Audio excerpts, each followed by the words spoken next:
fully digitalized. Numero 1 sa balita, komentaryo, drama at serbisyo publiko.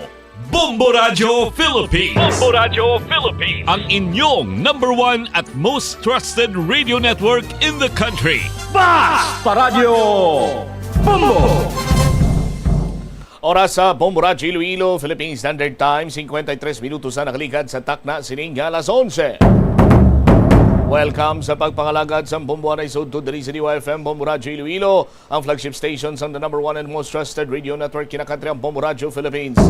Adlaw kita karon sang Biyernes sa Abril 4, 2025. Thank God it's Friday! Kagkaroon sa aton sining na vote countdown. 38 dias na lang kag 2025 national, local and barm elections na. Sa gihapon ini mo lagari mo ang kurman, Bombot Shama Blanco Hover. Sa mga dalaguan kag mga nagapaw na karon nga mga balita.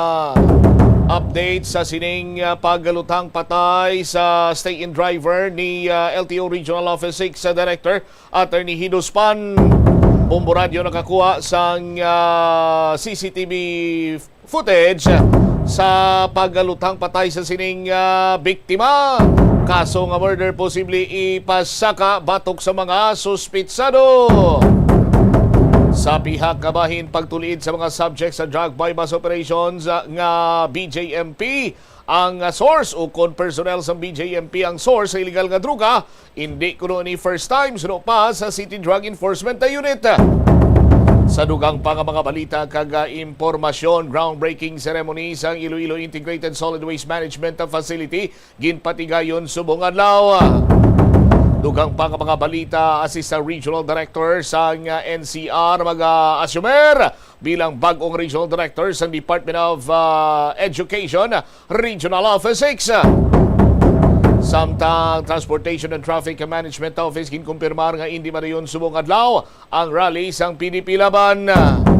Kag mga Ilonggos, ginpanugyanan nga ipabilin nga mangin vigilant sa pihak sang pagnubo sang kaso sang dengue.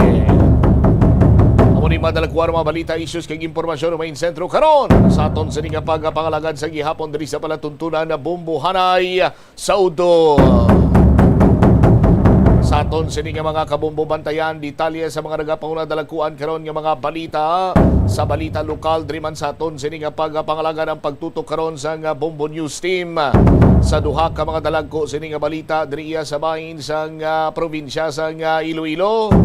Sa banwa sa nga paviya ining pagluthang patay sa stay-in driver sa Regional Director sa nga Land Transportation o Regional Office 6. Kag subong mana ang pagkaulamid o sang or pagkaulamid pagbuyagyag sang isa iya ka drug suspect nga ang ila sining source or ang nagasupply sa ila sa illegal nga droga, personnel sang dumanggas sa district jail. Di kagapon ang pagwa na diri sang statement ng Bureau of Jail Management and Penology Regional Office 6 na tuoy sa nasambitan sining isyu. Ano pagin ang latest information, ano pagin ang mga lihok sang aton sining motoridad bangod sa sining pagkabalahuba. Kag as per information, may ideya naman kunong warden dira sa dumanggas sa district jail o sa sining damang-damang sa iya sining personnel. Pero ang pamangkot naghimo bala sang lihok agud i-report or imbestigaran ang nasambitan sining personnel. As per information, ini siya ang nagpositibo sa illegal nga droga sang ginpaydalom sa drug test kagapon sining adlaw. Kagang impormasyon nga nakuha sa Bombo Radio, no, nga ini siya ang gindisarmahan kagayaran na karon sa Bureau of Jail Management Regional Office 6. Ang iban nga mga impormasyon aton sining patpaton sa maray nga pagpangalagad sa Bombo Anay sa udto pagkatapos sa madalakuan kag mga nagapaw ng mga balita. Kaupo naman ang Bombo News Center. Nagapaitom sang bibig. Pero hambal mo naman, wala man ako nagapanigarilyo pero nga ay itom gihapon ang lips ko haw. Yari ang sabat sa eksperto. Suno kay Dr. Jean Marquez, isa ka dermatologist, ang dark lips mahimo nga tugas ang maisog nga habon nga ginagamit sa guya. Nagpanugyan ang doktor nga magamit sang mild soap kag lip balm nga may moisturizer kag sunscreen. Agod protektahan ang bibig kag malikawan ang discoloration. Masami bala nga nagabiring ang imutil? Suno kay Dr. John Hubert Pua, isa ka orthopedic surgeon, masami nga mabatyagan ang cramps sa idalom nga parte sang lawas. Apang mas delikado kung masami mo ini mabatyagan sa ibabaw nga parte sang imulawas kaangay sang kamot, bangod posible ini nga palatandaan sang Ito ang Bombo Radio Philippines. Fully digitalized. Numero 1 sa balita, komentaryo, drama at serbisyo publiko. Bombo Radio Philippines. Bombo Radio Philippines. Ang inyong number 1 at most trusted radio network in the country. Paradyo Bombo! This is Bombo Network News Noontime Edition, broadcasting live at Bombo Radio Broadcast Center, Makati City, Philippines. Araw ho ngayon ng Biyernes, Abril 4, taong 2025 at 38 days to go bago ang national and local elections. Sa ulo ng ating mga balita. Sa ating mga pangunahing balita, ilang mga Pilipino sa Estados Unidos na nakakulong, nakatakda ng i-deport. Ang Senado naman nanawagan sa embahada na tulungan ng mga Pinoy na hawak ngayon ng US Immigration. Pilipinas naman, binibiripika na ang ulat hinggil sa 3 Pinoy na naaresto sa Beijing dahil sa umano'y pang-iispiya. Si Senator Ronald De La Rosa nagbabala sa mga tumulong sa pag-aresto kay dating Pangulong Rodrigo Duterte na mananagot umano kay US President Donald Trump. Ang Oplan Semana Santa naman abay planado na ng Metropolitan Manila Development Authority. Abangan sa ating provincial report, mamaya isang pastor sa may Santiago City pinagsasaksak ang umano'y kalaguyo niyang estudyante dahil sa pangambang masira ang kanyang imahe. Sa balita sa ibayong dagat, ang Pangulo ng South Korea sinibak na sa pwesto. Beauty Queen ng Myanmar naman kabilang sa mahigit 3,000 kumpirmadong nasawi matapos ang malakas na lindol. At sa ating sports balita, ang Memphis Grizzlies gumanti ng panalo at itinumba ang Miami Heat. Live nationwide via satellite, dumako tayo sa detalye ng ating mga balita.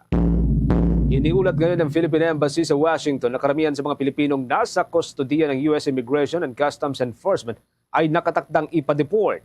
Batay sa datos, tinatayang nasa pagitan ng 150,000 hanggang 370,000 ang bilang ng mga undocumented Filipino sa Estados Unidos. Ngunit mas mababa sa 20 ang kasalukuyang nakakulong ayon kay Consul General Donna Rodriguez. Ilinaw niyang hindi lahat ay nadakip sa ilalim ng administrasyon ng Trump dahil may ilang kaso rin sa panahon ni dating Pangulong Joe Biden. Tiniyak naman ng embahadang tuloy-tuloy na koordinasyon sa naturang ahensya upang maprotektahan ang karapatan ng mga nakakulong na Pilipino. Samantala, isinagawa rin ng embahada ang unang consular outreach mission ngayong 2025 dyan sa bahagi po ng Florida o estado ng Florida mula Marso 21 hanggang sa Marso 24. Sa aktibidad, 153 na passport application at 14 na notarial services ang naiproseso habang 71 Pilipino naman ang nanumpa bilang mga dual citizen. Samantala, siniguro rin ng Department of Migrant Workers sa pamilya ng mga overseas Filipino workers na nakabase sa Taiwan na nanatiling ligtas at maayos ang sitwasyon ng mga Pinoy workers sa naturang estado. Ito ay sa kabila ng patuloy na pagtindi ng sitwasyon doon, kasabay po ng tuloy-tuloy na pag-aangkin ng China at iyong serye ng military exercises na sinasagawa sa karagatang sakop ng Taiwan.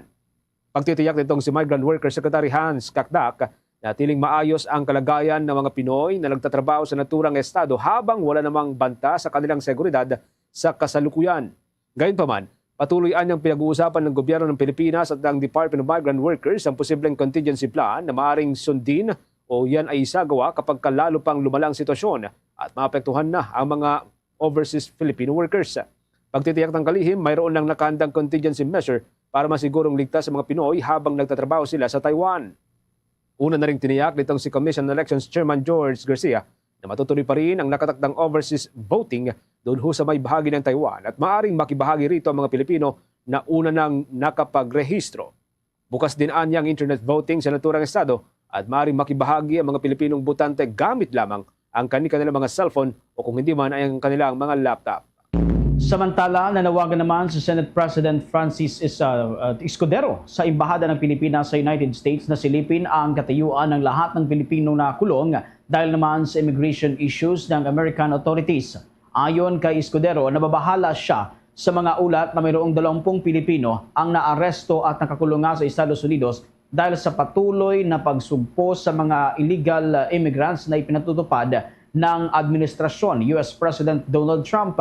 Umapila din ang Pangulo ng Senado sa mga Pilipinong nananatili sa Estados Unidos nang walang sapat na mga dokumento at sa mga patuloy na naghihintay ng kanilang green card na makipagtulungan sa mga immigration lawyers kung kinakailangan upang hindi maaresto o makulong. Tiniyak naman na tiyak ang senador na marami sa mga Pilipino sa Estados Unidos ang wala pang green card. Palalapan ni Escudero, sundin lamang ang mga batas sa Estados Unidos at kusa nang lumapit sa embahada at konsulado ng bansa upang kanilang malaman ang mga hakbang na pwede nilang gawin para maresolba ang kanilang sitwasyon.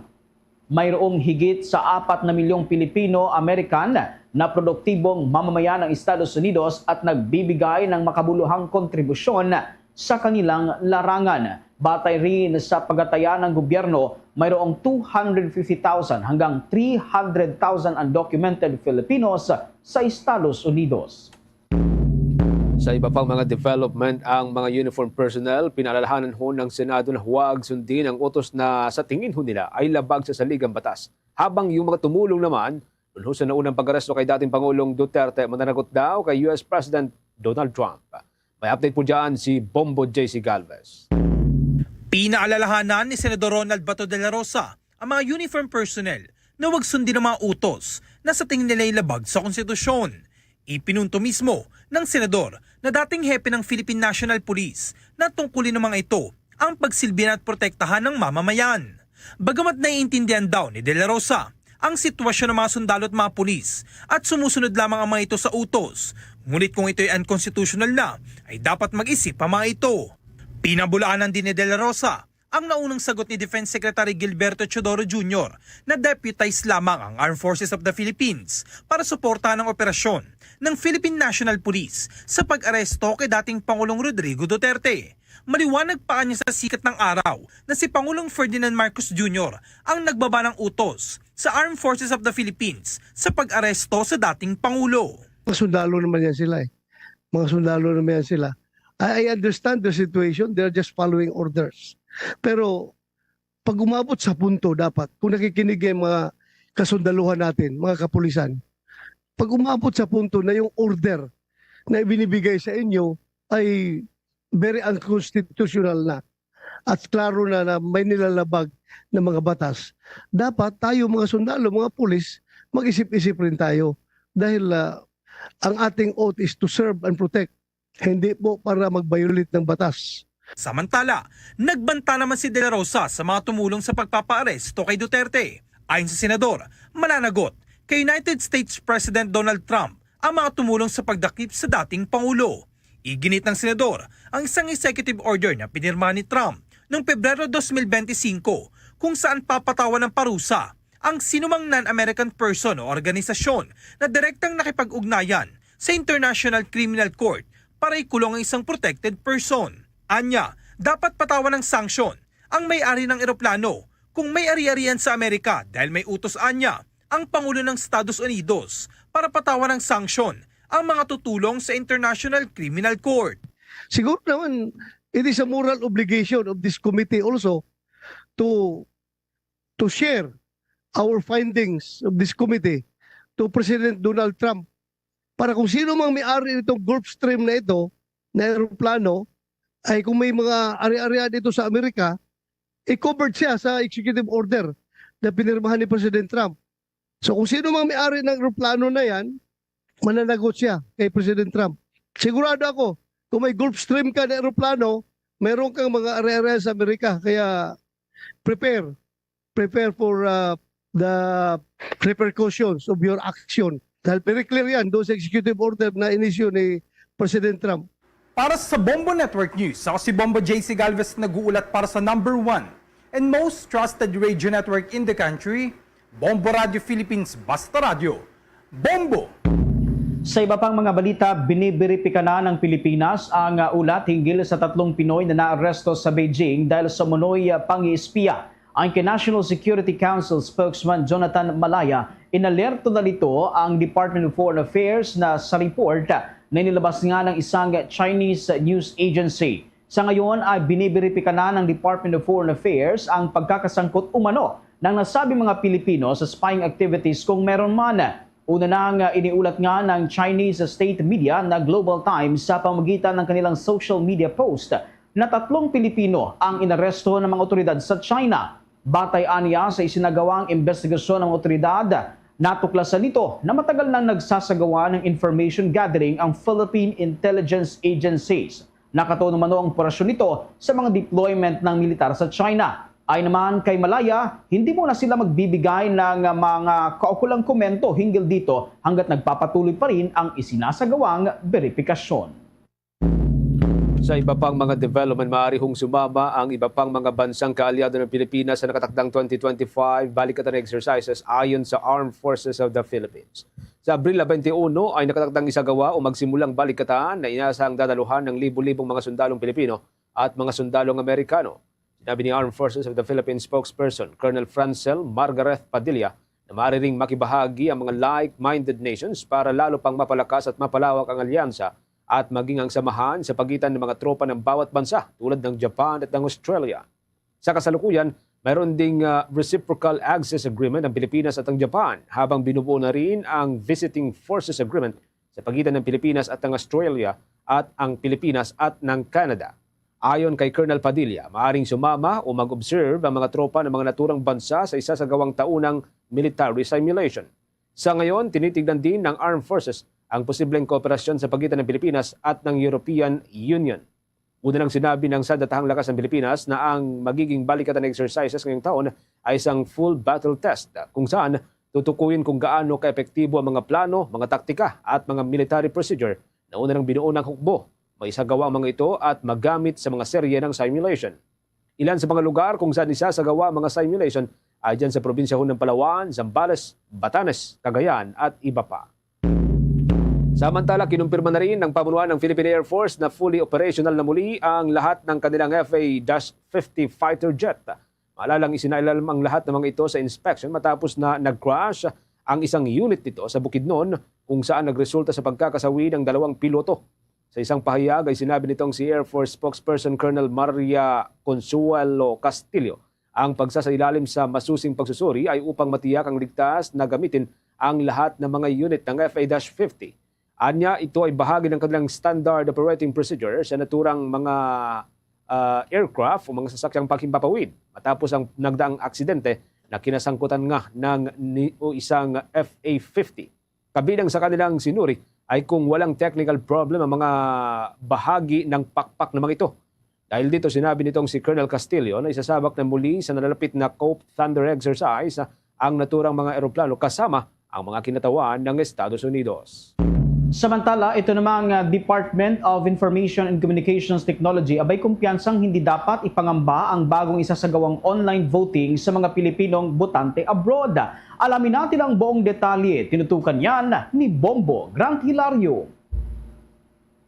Inihayag ng Department of Information and Communications Technology na kumpiyansa itong hindi dapat mangamba ang publiko sa bagong pamamaraan ng pagboto online ng mga Pilipino abroad.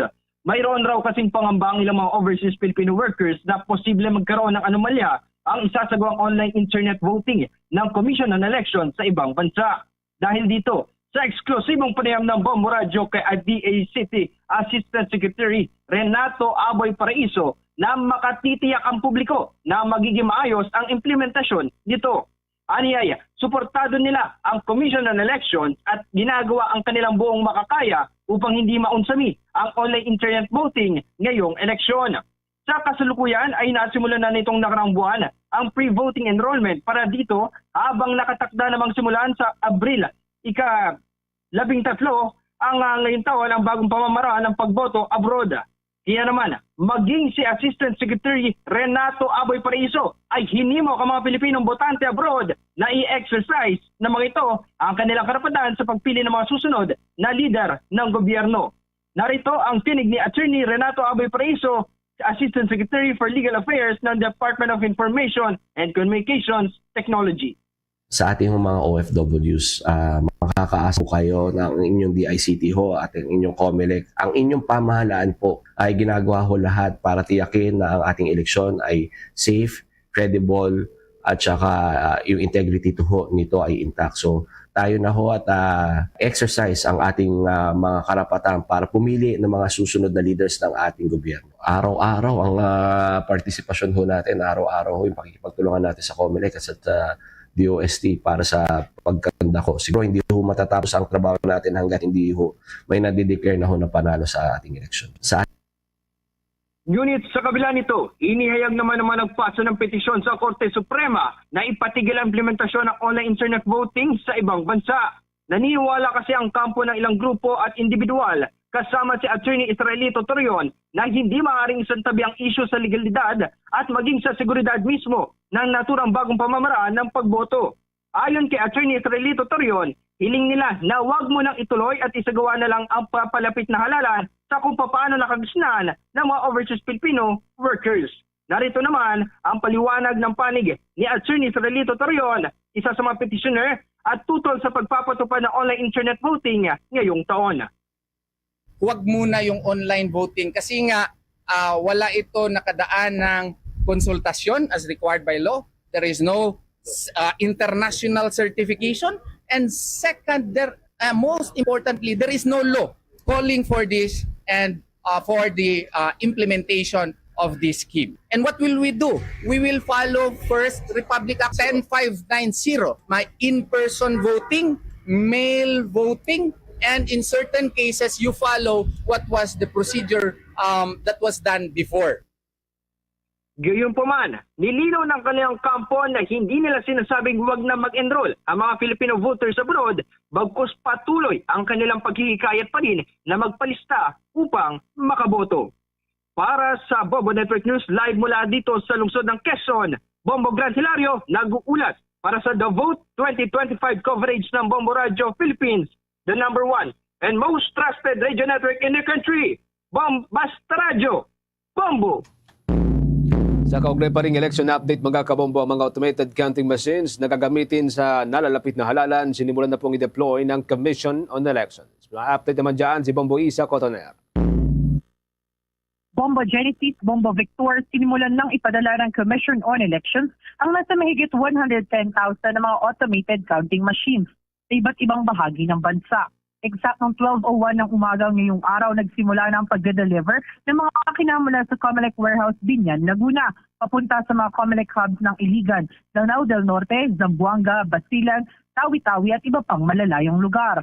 Ayon kay Commission on Elections Chairman George Erwin Garcia, mas inuna ng komisyon ng mga malalayong lugar para maglaan ng oras sa mismong delivery nito. Pagkarating sa mga COMELEC hubs, dito na maaaring kunin ng mga local COMELEC ang mga makina. Ngayong araw nasa 3,700 units ang first batch na ipinadala ng poll body. Kasama na rin sa mga ipinadala ng poll body ang mga gagamiting makina sa overseas voting. Ito ay kanilang sinecure sa isang diplomatic pouch upang matiyak na ligtas itong makakarating. Bagaman gamit na ang internet voting, ang internet ng mga overseas voters, may mga ilang posts pa rin na mag-automated elections. Kaugnay niyan, pakinggan natin ang paliwanag ni COMELEC Chairman George Erwin Garcia. Nakalagay sa timeline natin, ngayon yung unang araw dapat hanggang 12:01 ng 12:01 ng April 4, kinakailangan makapag first batch delivery tayo ng ating mga vote counting machine o kaya automated counting machine, and therefore ito ay 3,700 muna. Bukas panibagong batch naman. So ito ay i-distribute sa iba't ibang hub natin na naka-standby doon para doon kukuhanin ng mga local COMELEC natin. Kinakailangan kasi nasusunod yung ating pong pagdi-deliver na eksaktong oras at schedule upang hindi tayo ma-delay. Samantala, Bombo Genesis, Bombo Victor, ngayong araw din naglabas ang poll body ng show cause order laban kay Attorney Christian Ian Sia kasunod ng kanyang sexual remarks sa kanyang campaign activity.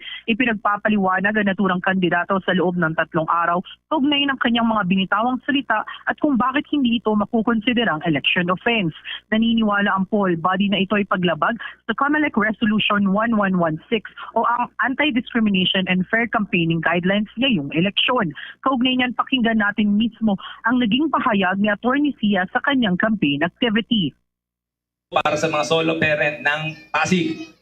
Minsan sa isang taon, ang mga solo parent na babae na nireregla pa, na malinaw, nireregla pa, at nalulungkot, minsan sa isang taon, pwede sumiping sa akin.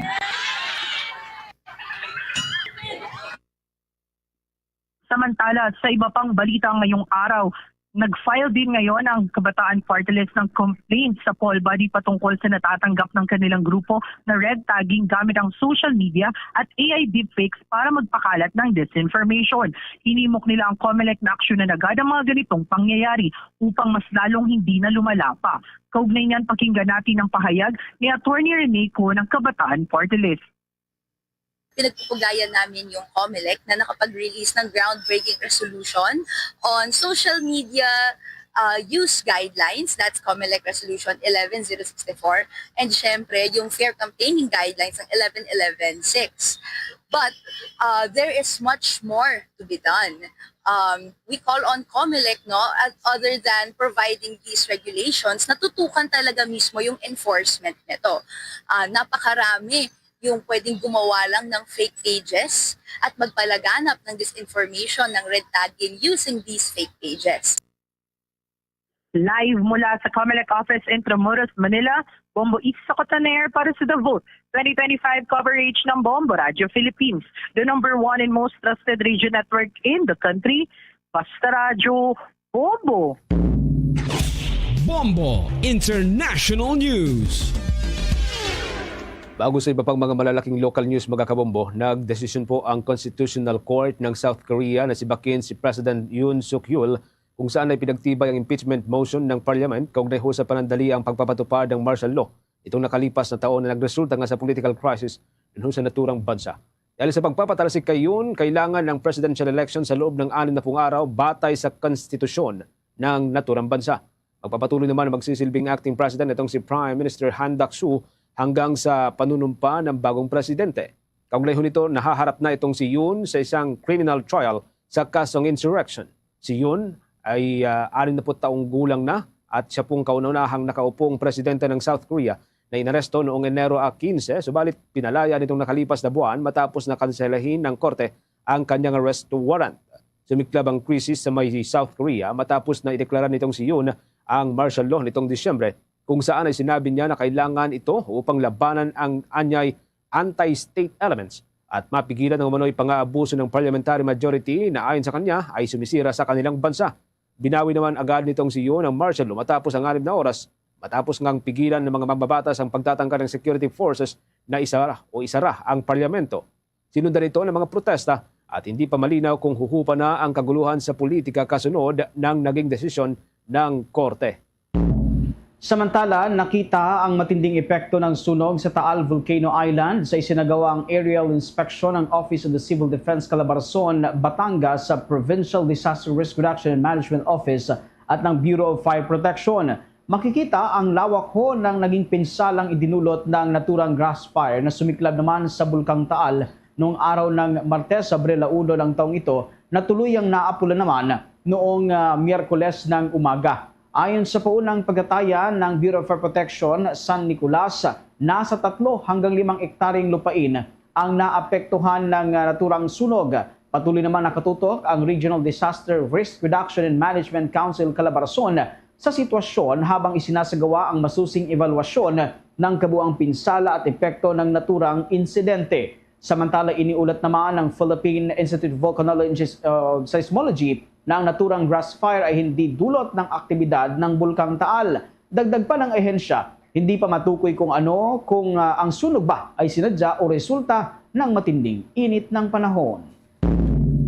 Sa iba pang mga development, kulong po ang 12 Chinese matapos maaresto sa 3 magkakahiwalay na lugar sa may bahagi ng Muntinlupa City. Ikinasa ng National Bureau of Investigation ng pagsalakay sa 3 magkakaibang townhouse sa Alabang matapos na makatanggap ang ahensya ng report ukol sa umunoy illegal activities na kinasasangkutan ng mga Chinese. Ayon kay National Bureau of Investigation o spokesperson Ferdinand Lavin, 2 taon nang naninirahan ng mga Chinese sa 3 sinalakay na townhouse. Nakumpiska sa kanilang pag-iingat ang bulto-bulto mga baril, mga bala at mga bulletproof vest. na pawang nakatago sa mga sinalakay na gusali. 3 sasakyan din ang nadatnan ng mga otoridad at matapos na halugugin ay nakita rin ang mga balat mga baril sa loob ng mga naturang sasakyan. Sa kasalukuyan inaalam na ng National Bureau kung may mga military background ng mga naarestong Chinese, kasama na ang kung saan nakuha mga baril at kung saan nabili ang mga ito. Paliwanag naman itong si Attorney Levine, ang ilan sa mga baril ay mayroong mga serial number habang ang iba ay tuluyan ng natanggal. Nasa kustodiya na ng National Bureau ang 12 Chinese habang patuloy namang inaalam ang posibleng connection o kinasasangkutan namang ito. Inaalam din ng ahensya kung tunay ang kanilang mga pasaporte kasama na ang paraan ng kanilang pagpasok sa Pilipinas. Naimpormahan na rin ng National Bureau of Investigation ng Embahada ng China sa Pilipinas kaugnay sa matagumpay na operasyon. Samantala sa iba pang mga balita, kinumpirma ng ilang pamilya ng umano'y biktima ng extrajudicial killings na naghahanda na sila sa pagharap sa International Criminal Court para nga sa pagdinig sa kasong crimes against humanity ni dating Pangulong Rodrigo Roa Duterte. Si Duterte ay kasalukuyang nakadetine sa The Hague, Netherlands matapos na maaresto dito sa bansa. Ayon kay Elias Mira, kapatid ng 2 biktima ng extrajudicial killing, naghahanda na sila ng kanilang aplikasyon para sa paglahok sa naturang pagdinig. Layon lamang aniya ng kanilang paglahok ay upang ipakita na totoo at nag-i-exist ang naging biktima ng madugong war on drugs ng dating administrasyon. Aminado rin ito na maraming pamilya ng mga biktima ang takot pa ring lumantad hanggang sa ngayon. Batay sa datos na isinumite ng ICC Registry sa Pretrial Chamber 1, aabot sa 200 representative ng mahigit 2,000 biktima ng AJK at higit 1,500 na pamilya ng kanilang nakonsulta. Ang konsultasyon na ito ay para sa kinakaharap nga ng dating Pangulo na kasong crimes against humanity. Tiniyak naman ng International Criminal Court na ang lahat na natukoy na biktima ay mananatiling confidential. Meron na ho tayong 26 minutes makalipas ang 12:00 ng katanghalian. Sa ilan pang mga development ngayon pong araw nito, ang Police Regional Office number 7 nagsampa ho ng kasong cybercrime laban sa 2 social media personalities na umunoy mga nagpapakalat ng fake news. May update po dyan si Bombo Kelly Cordero. Sinampahan ng kasong cybercrime ng Police Regional Office 7 ang 2 individual na umano'y fake news peddlers sa kanilang Facebook at TikTok accounts. Ayon kay Police Regional Office 7 Regional Director Police Brigadier General Rodrigo Maranan, alinsunod ito sa direktiba ni PNP Chief Police General Romel Francisco Marbil. Sa tulong ng police offices ng Cebu City at Mandawi City, katuwang na ang Regional Anti-Cybercrime Unit 7 nakapagpresenta ng digital evidence na susuporta sa isinampang kasong paglabag sa Cybercrime Prevention Act of 2012. Ayon kay General Maranan, ang pagpapakalat ng maling impormasyon online ay isang seryosong paglabag na nakakasira sa tiwala at maging sa kaligtasan ng publiko. Binigyang diin ng Police Regional Office 7 na nakatuon sila sa paghabol sa mga individual na sangkot sa mga naturang paglabag. Sakaling mapatunayang nagkasala, mahaharap naman ang mga naturang individual sa pagkakakulong hanggang 12 taon. Paalala ni General Maranan sa publiko, patuloy ang monitoring ng cyber patrollers sa mga online platforms para matukoy at maibsan na ang lumalalang kaso ng fake news. Hinihimok din ito ang lahat na maging mapanuri at responsable sa kanilang online activities. Unang-una sa ating mga kababayan, huwag agad-agad maniniwala sa lahat ng nakikita sa mga social media platforms. Mag-verify sila, mag-validate sila, at magtanong sa mga government agencies na maaaring makasagot sa kanilang mga katanungan at makapagbigay ng tamang impormasyon. No? Pangalawa, doon naman sa mga tao na naghahangad ng kaguluhan, panic, and kalituhan, huwag nilang gawin yan sapagkat meron silang nalalabag na batas na napakataas ng kaparusahan nito. Ano? A maximum of 12 years imprisonment. Para sa Bombo Network News, Bombo Kelly Cordero nag-uulat para sa number 1 and most trusted radio network in the country, Bombo Radio Philippines. Basta Radio, Bombo! Dako naman tayo sa bahagi ng Malacanang. Etong si Pangulong Ferdinand Marcos Jr. binigyang diin ang kahalagahan ng pagkaing Pinoy. Gobyerno, patuloy naman gumagawa ng hakbang para matiyak na may sapat na pagkain para sa bawat mamamayang Pilipino. Alamin natin ang buong detalye. Tinutukan yan ni Bombo Adali Soberano. Tiniyak ni Pangulong Ferdinand Marcos Jr. na patuloy na nagsisikap ang gobyerno upang masigurong may sapat at murang pagkain para sa mga Pilipino. Ginawa ng Pangulo ang pahayag sa pagdalo nito sa Filipino Food Month 2025 National Kick-Off Celebration kaugnay ng Buwan ng Kalutong Pilipino dito sa Lucena City, Quezon Province. Ayon sa punong ehekutibo, may iba't ibang mga programa at proyekto na ginagawa ang pamahalaan upang matiyak ang katatagan ng food supply at maging abot kaya ang presyo ng mga pagkain. Anya, kabilang sa mga programa na ikinakasa ng pamahalaan para mapababa ang halaga ng pagkain ay ang Kadiwa Program, gayon din ang 29 pesos program at ang Rice for All program. Nandyan din ang ginagawang pagtatakda ng maximum suggested retail price sa presyo ng baboy at ang pagkakaroon ng budget allocation sa mga programang pang-agrikultura. Samantala, base sa pinakahuling ulat ng Philippine Statistics Authority, bumagal pa sa 1.8% ang inflation rate ng bansa sa buwan ng Marso mula sa 2.1% noong February. Ang pagbaba ay dulot daw ng mas mabagal na pagtaas ng presyo ng food at non-food items. Pakinggan natin ang naging pahayag ni Pangulong Ferdinand Marcos Jr. Kaya naman, ang pamahalaan ay patuloy na gumagawa ng mga hakbang upang masiguro na may sapat at murang pagkain para sa bawat Pilipino. Si Pangulong Ferdinand Marcos Jr. Live mula dito sa Lucena City, Quezon Province, Bombo Anali Montaño Soberano nag-uulat para sa number 1 and most trusted radio network in the country, Bombo Radio Philippines, Basta Radio, Bombo! Meron na lamang po tayong 29 minutes bago po sumapit ang 1:00 ng hapon. Binalaan ngayon ng pamunuan ng Office of Civil Defense ang publiko maging ang mga turista na mag-ingat sa posibleng ashfall resulta ho ito ng ash emission mula sa nag-alburutong Bulkang Kanlaon. Batay sa report ng Philippine Institute of Volcanology and Seismology, nagkaroon ng sunod-sunod na mahinang mga ash emission o pagbuga ng abo ito hong naturang bulkan. Nagsimula ito alas 2 hanggang alas 8:30 ng umaga ngayong araw. Tumagal ito mula 17 minuto hanggang sa mahigit 1 oras. May taas naman itong umaabot sa 400 metro batay sa monitoring ng naturang ahensya. Sa kabila pa rin nito na natiling nasa alert level 3 ang naturang bulkan o mataas pa rin ang tsansang pagsabog nito. Pinayuhan din ng ahensya ang lahat na maging mapagmatsyag sa posibilidad ng pagkakaroon ng pagsabog, ashfall o kung hindi man itong posibleng lava flow sakaling magkaroon ng ulan sa naturang lugar.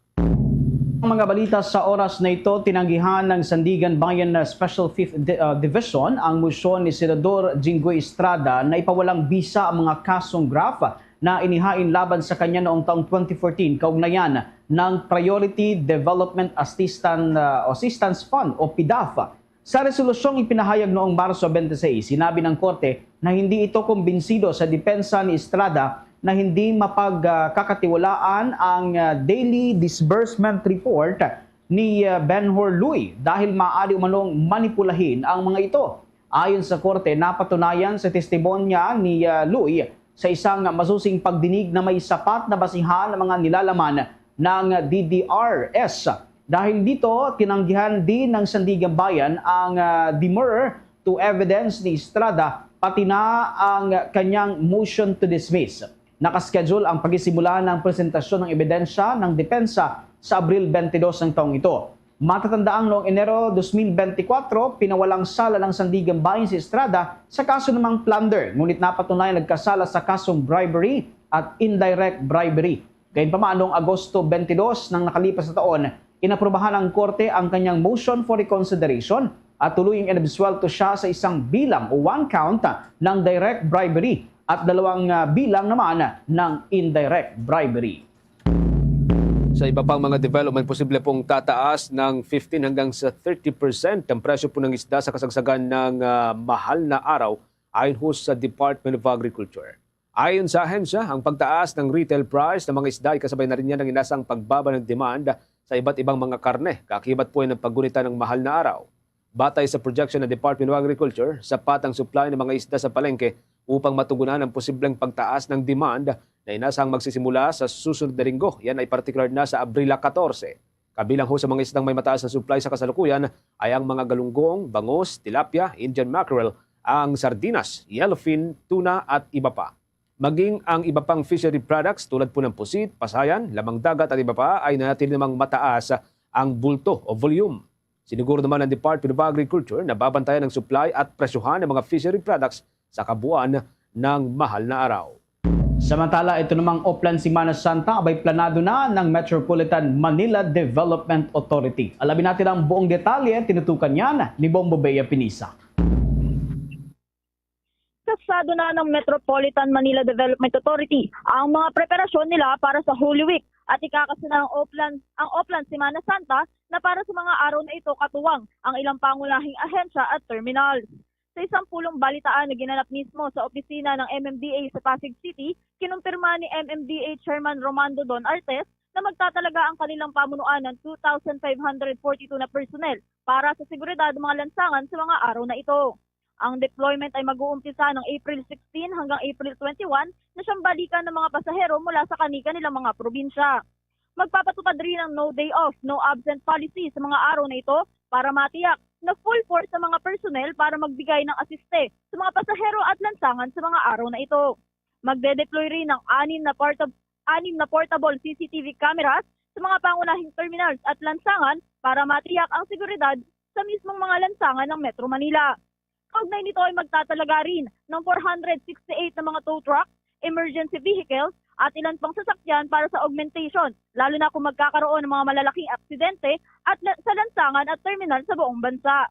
Focus naman na ilagay ang mga itatalagang personnel sa mga paliparan, pantalan at bus terminals dahil anya, ang mga bahaging ito ang karaniwang congested ng mga pasahero at maging ng mga sasakyan. Dagdag pa dito, pinag-iingat din ni Artes ang mga pasahero sa pagsakay ng mga kolorong vehicles dahil anya ang mga ito ay illegal at paniguradong sasamantalahin ang season na ito na marami ang mga nagnanais makauwi na maaga para sa Holy Week. Paalala niya ang mga ito ay hindi insured at hindi rin nag-check ng maayos dahil hindi normally na pumapasada sa mga lansangan ng Metro Manila. Kaugnay yan, pakinggan natin ang mga bahagi ng pahayag ni MMDA Chairman Atty. Don Artes. Well, ang concentration po natin ay airports, pantalan at yung mga bus stations po, kung saan maraming nagko-converge na pasahero at sasakyan. Well, tuloy-tuloy naman po ang ating panguhuli ng mga kolorong vehicles. Katulong po yung ibang ahensya ng ating pamahalaan, particularly DOTR, LTO, LTFRB. Again, sinasamantala po nila yung ating mga pasahero. Pero tandaan po natin, yan po yung hindi safe. Aside from overcharging yung ating passengers, wala pong insurance yung ating mga pasahero dyan. Samantala, kasunod dito ay magpapatuloy din ang mga road blocking sa mga araw na ito dahil maliban sa pag-uwi ng mga pasahero ng mas maaga ay maluwag din ang mga lansangan, lalo na sa malalaking bahagi, partikular na ang EDSA.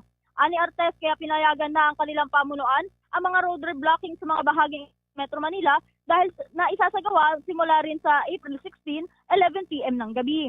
Ang mga manggagawa naman ay tatapusin ng mga pagsasaayos sa mga daan sa loob lamang ng 24 hours at dapat pagdating ng April 21 Lunes ng alas 5 ng umaga ay dapat malinis na ang mga daanan at tapos na ang mga kalsada. Kaugnay yan, pakinggan din natin muli ang mga bahagi ng pahayag na ito ni Atty. Don Artes. 16? Wala na eh. Kasi ang mag-start yan 11 p.m. ng April 16. April 17 naman, Monday, Thursday, holiday na yan. So wala na halos tao sa Metro Manila. And based on our experience, napakaluwag po ng Metro Manila. In fact, napakasarap magbiyahe sa Metro Manila during that time. Hanggang mga Sunday. So, kaya nga, pinayagan natin sila mag 24 hours. Provided nga na by April 21, which is a Monday, bawal na po sila dyan. Kailangan by 5 a.m. malinis po yung karsada at totally passable. Samantala, nakikipag-ugnayan na rin ang MMDA sa mga local government units at maging sa mga transportation agencies gaya ng Parañaque Integrated Terminal Exchange para sa paglalatag ng Oplan Semana Santa. Pagtitiyak naman ni Artes bago ang Holy Wednesday ay nasa normal operations pa rin ang kanilang opisina para sa inaasahang mas maagang pag-uwi ng mga mananakay. Bombo Genesis, Bombo Victor. Okay. Hanggang kailan magtatagal, Bombo Bea, itong Oplan Semana Santa ng MMDA? Actually, Bombo Genesis, siniguro ni Atty. Don Artes, no, na ang mga operations na nilatag para sa Oplan Semana Santa ay magtatagal lamang ng hanggang April 21. pagdating ng April 21 ay balik na sa normal operations ang kanilang pamunuan at maging ang mga lansangan ng Metro Manila. Okay. Yung deployment ng mga personnel nila, I mean yung mga heightened deployment, ano to, after ng Easter Sunday or before yan?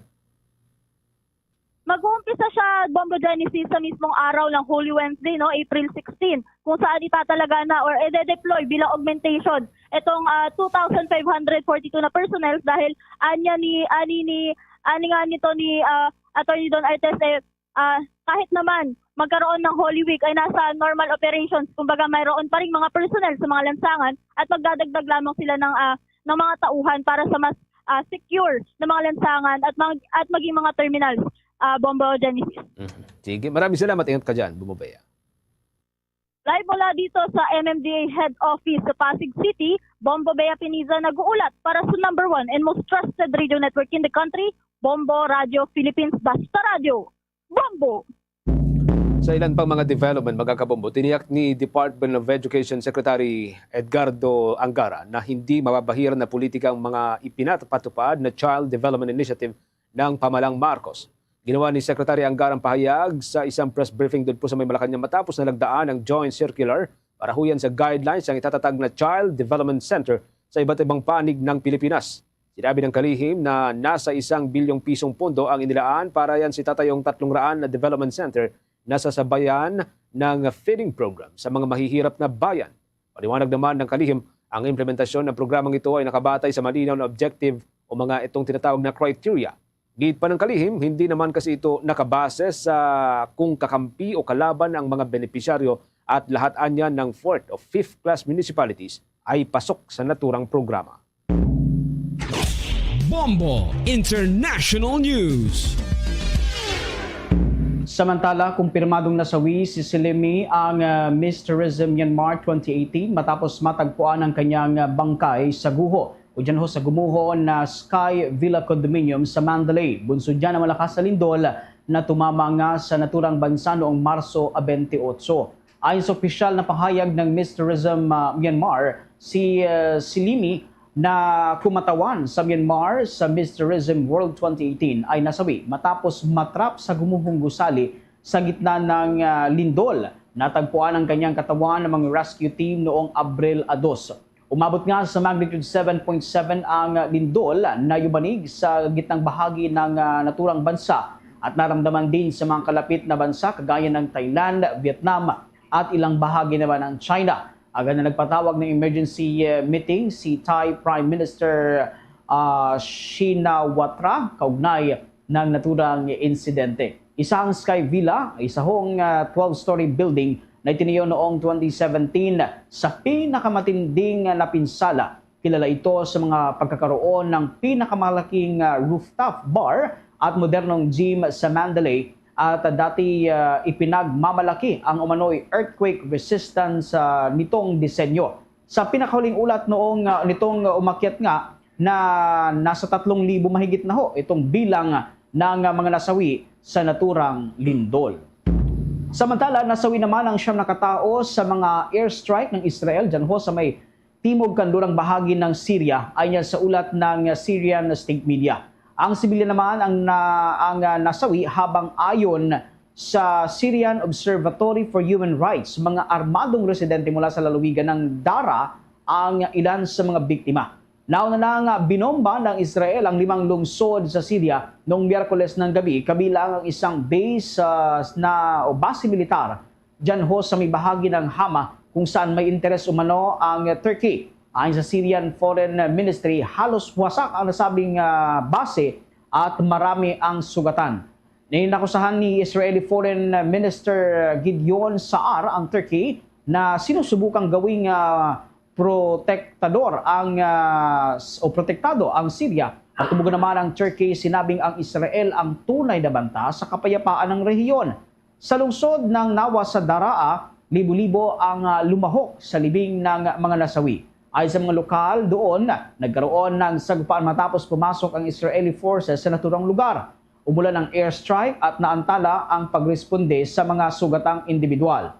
Samantala, nanawagan naman ang Amnesty International ng investigasyon sa munay pagpatay sa mga sibilyan ng pro-gobyernong milisya at patuloy ring humaharap sa hamon ang pansamantalang pamahalaan ng Syria sa pagbuo ng pagkakaisa, lalo na sa mga komunidad ng Alawite, Druze at Kurdish. Nitong Huwebes, iniulat ang palitan ng nasa 250 na bihag sa pagitan ng Syrian Democratic Forces at puwersa ng bagong pamahalaan ng Aleppo bilang bahagi ng kasunduang pangkapayapaan. Bombo Sports News.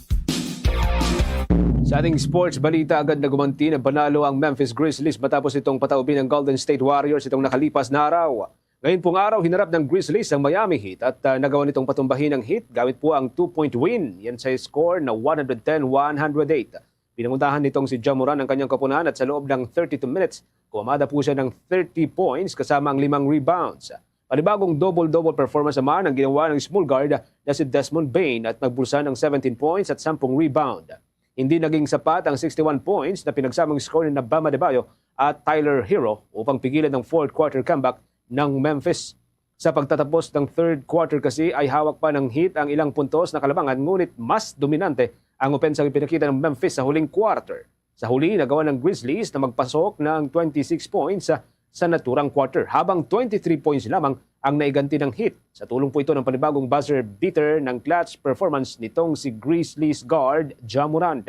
Samantala sa panalo ng Grizz, nagpakitang gilas din ang anak ni dating Chicago Bulls star Scottie Pippen Jr.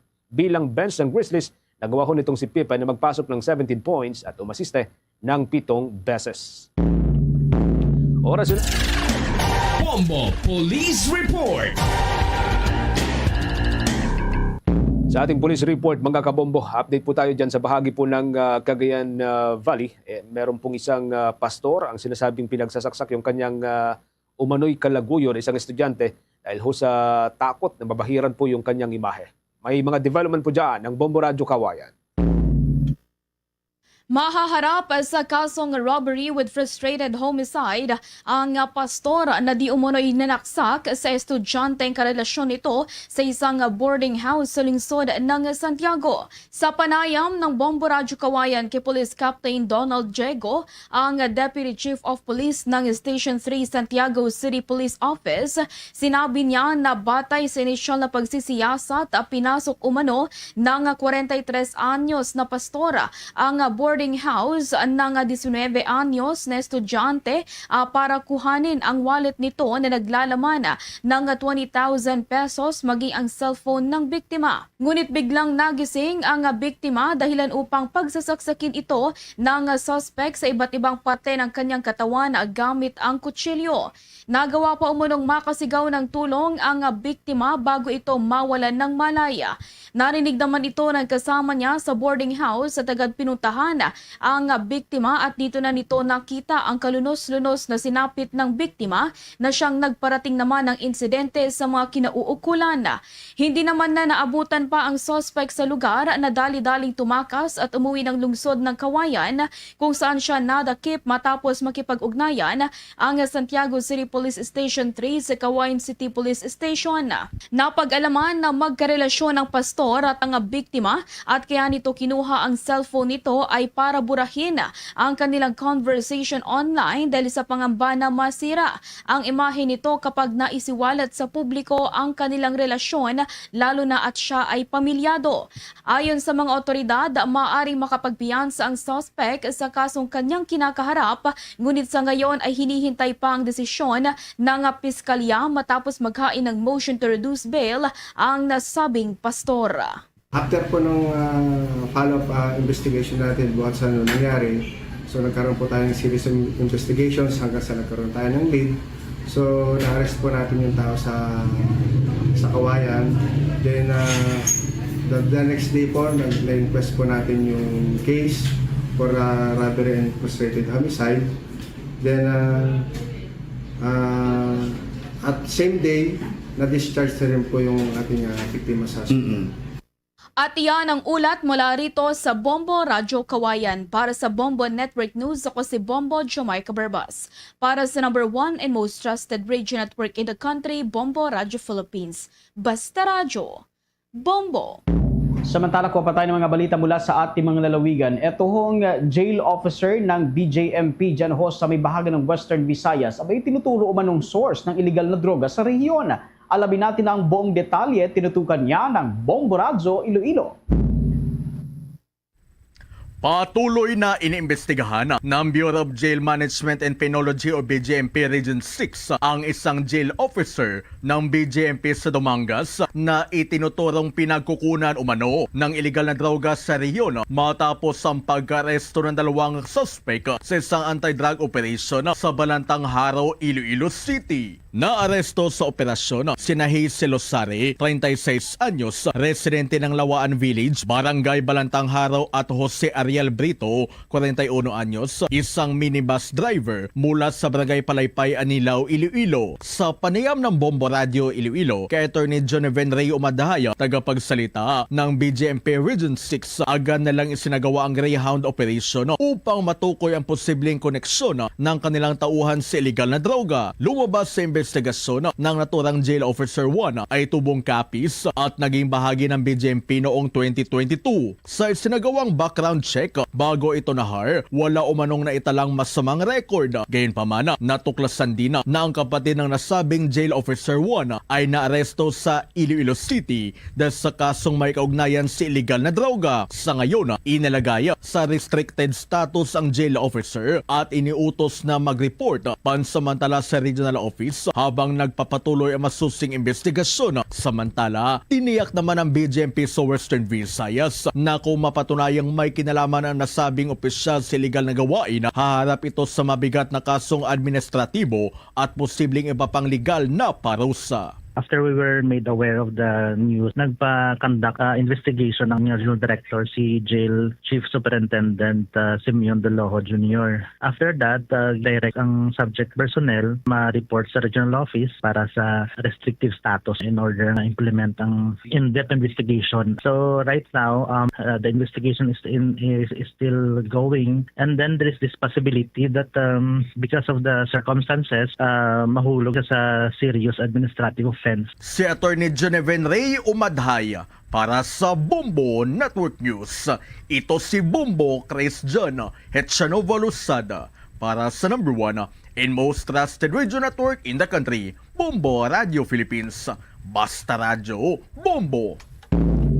Sa ilan pang mga development dyan sa may bahagi ng Visayas, libo-libo mga migratory Asian water birds na mataan po sa ilang bahagi ng Eastern Visayas. May update po dyan ang Bombo Radio Tacloban.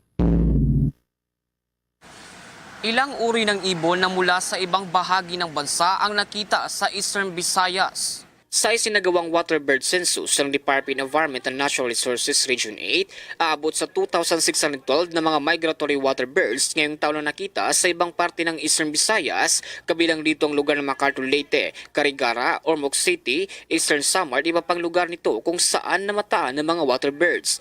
Ayon kay Liera Merced, Development Management Officer 2, ang ganitong pangyayari isang magandang balita na nagpapakita mano na maganda pa ang mga wetlands sa ilang bahagi ng Eastern Visayas. Batay sa kanilang ginagawang waterbird census, maraming ibon umano ang galing pa sa Siberia, Alaska na papuntang Australia at sa Pilipinas, kung saan karamihan sa mga nakita ay talabong, tufted ducks o maliit na klase ng itik at Philippine duck o mas kilala sa native name na papan o patong gubat, kung saan nasa listahan ng mga vulnerable species na may 3,300 hanggang 6,700 ang bilang na may pagbaba nito dahil sa panguhuli. Bagamat maraming mga ibon ang bumibisita sa ibang parte ng bansa, marami pa rin kaso ng panguhuli, pagpatay at pagbebenta ng mga ibon na nasa listahan ng endangered. May ilang mga nagbebenta ng waterbirds ang nahuli ng DENR at otoridad sa ilang bahagi ng Eastern Visayas, kabilang na dito sa Abuyog, Leyte, kung saan sa kalsada mismo nakikitang nagbebenta. Ayon sa Republic Act No. 9147, batas na nagbibigay pangalaga at proteksyon sa yaman ng wildlife na batay sa Section 28, ang sino mang mahuhuli na nagbebenta, nanguhuli at pumapatay ay haharap sa parusang 6 hanggang 12 taon na pagkakakulong o may penalidad na abot sa 100,000 piso hanggang 1 milyon na listado sa critical species. Samantala, binabantayan ng DENR ang posibleng epekto ng bird flu na pwedeng madala ng mga migratory birds sa bansa at panawagan na din ng ahensya na huwag huliin o patayin ang mga migratory birds upang sila'y dumami pa na makakatulong mabalansi ang ekosistema. Common na nakikita na migratory birds ay yung egrets or talabong in local name, and then meron ding nakitang Philippine duck or gamaw. Common din yung herons and tufted ducks po. Itong migration route na East Asian from sa mga bansang Siberia and Alaska, and then hanggang New Zealand and Australia. Kasama na dito yung Philippines. Pag taglamig po kasi, pumupunta sila sa mga mainit na lugar. Ang ibig sabihin nito, maganda pa yung mga wetland sites natin or maganda pa yung ecosystem natin. At mula dito sa impila ng Bombo Radio Tacloban, ito si Bombo Jake Pagipo para sa number 1 and most trusted radio network in the country, Bombo Radio Philippines, Basta Radio, Bombo. Bombo Sports News. Karagdagan sa ating sports balita, ang Pinay athlete na si Brenda Zinampan muli pong sasabak sa Philippine Masters Competition matapos makasungkit ng bronze medal sa ginanap na World Indoor Athletics Championship 2025 dyan sa bahagi po ng Estados Unidos. May update dyan ng Star FM Dagupan. Muling sasabak sa Philippine Masters Competition ang Filipina athlete na si Brenda Zinampan na gaganapin sa ating bansa sa darating na June 7 at June 8 ng kasalukuyang taon. Ito ay matapos masungkit ang bronze medal sa World Masters Indoor Athletics Championship 2025 sa kategoryang Women's Indoor Pentathlon 45-49 na ginanap nitong nakarang buwan lamang sa Alachua County, Florida. Sa kabila ng matinding laban, nakapagtala si Zinampan ng 2,643 points sa indoor pentathlon at 4.19 meters sa long jump, mga marka na sapat upang makuha niya ang ikatlong puwesto sa kompetisyon. Sa naging panayam ng Star FM Dagupan kay Zinampan, ibinahagi nito na hindi naging madali ang kanyang pagsanay dahil sa dami ng kanyang ginagampanang papel bilang ina, guro at atleta. Preparation po talaga ma'am, napakahirap, especially nasa DepEd ako, nagtuturo, and at the same time, coaching and training athletes. Mahirap po, lalo nanay din ako. Yung time talaga is napakahirap i-balance, especially 2 hours night training lang ako after work. Yun lang yung time ko. Talagang mahirap. Pero time management lang talaga kung meron kang goal na gustong ma-achieve. Dagdag pa nito na matapos ang kanyang matagumpay na kampanya sa Florida, determinado siyang ipagpatuloy ang pagsanay upang makamit ang mas mataas na tagumpay sa susunod na laban. Yan ang balita mula rito sa 100.7 Star FM Dagupan para sa Bombo Network News. Star DJ Alan nag-uulat para sa number 1 and most trusted radio network in the country, Bombo Radio Philippines. Basta Radio, Bombo! Mga kabombo Star Nation, tuloy-tuloy lamang sa pagsubaybay sa ating 31 fully digitalized AM at mga FM station gamit po ang ating mga social media pages tulad po ng Facebook, YouTube, TikTok at maging sa Bombo mobile app.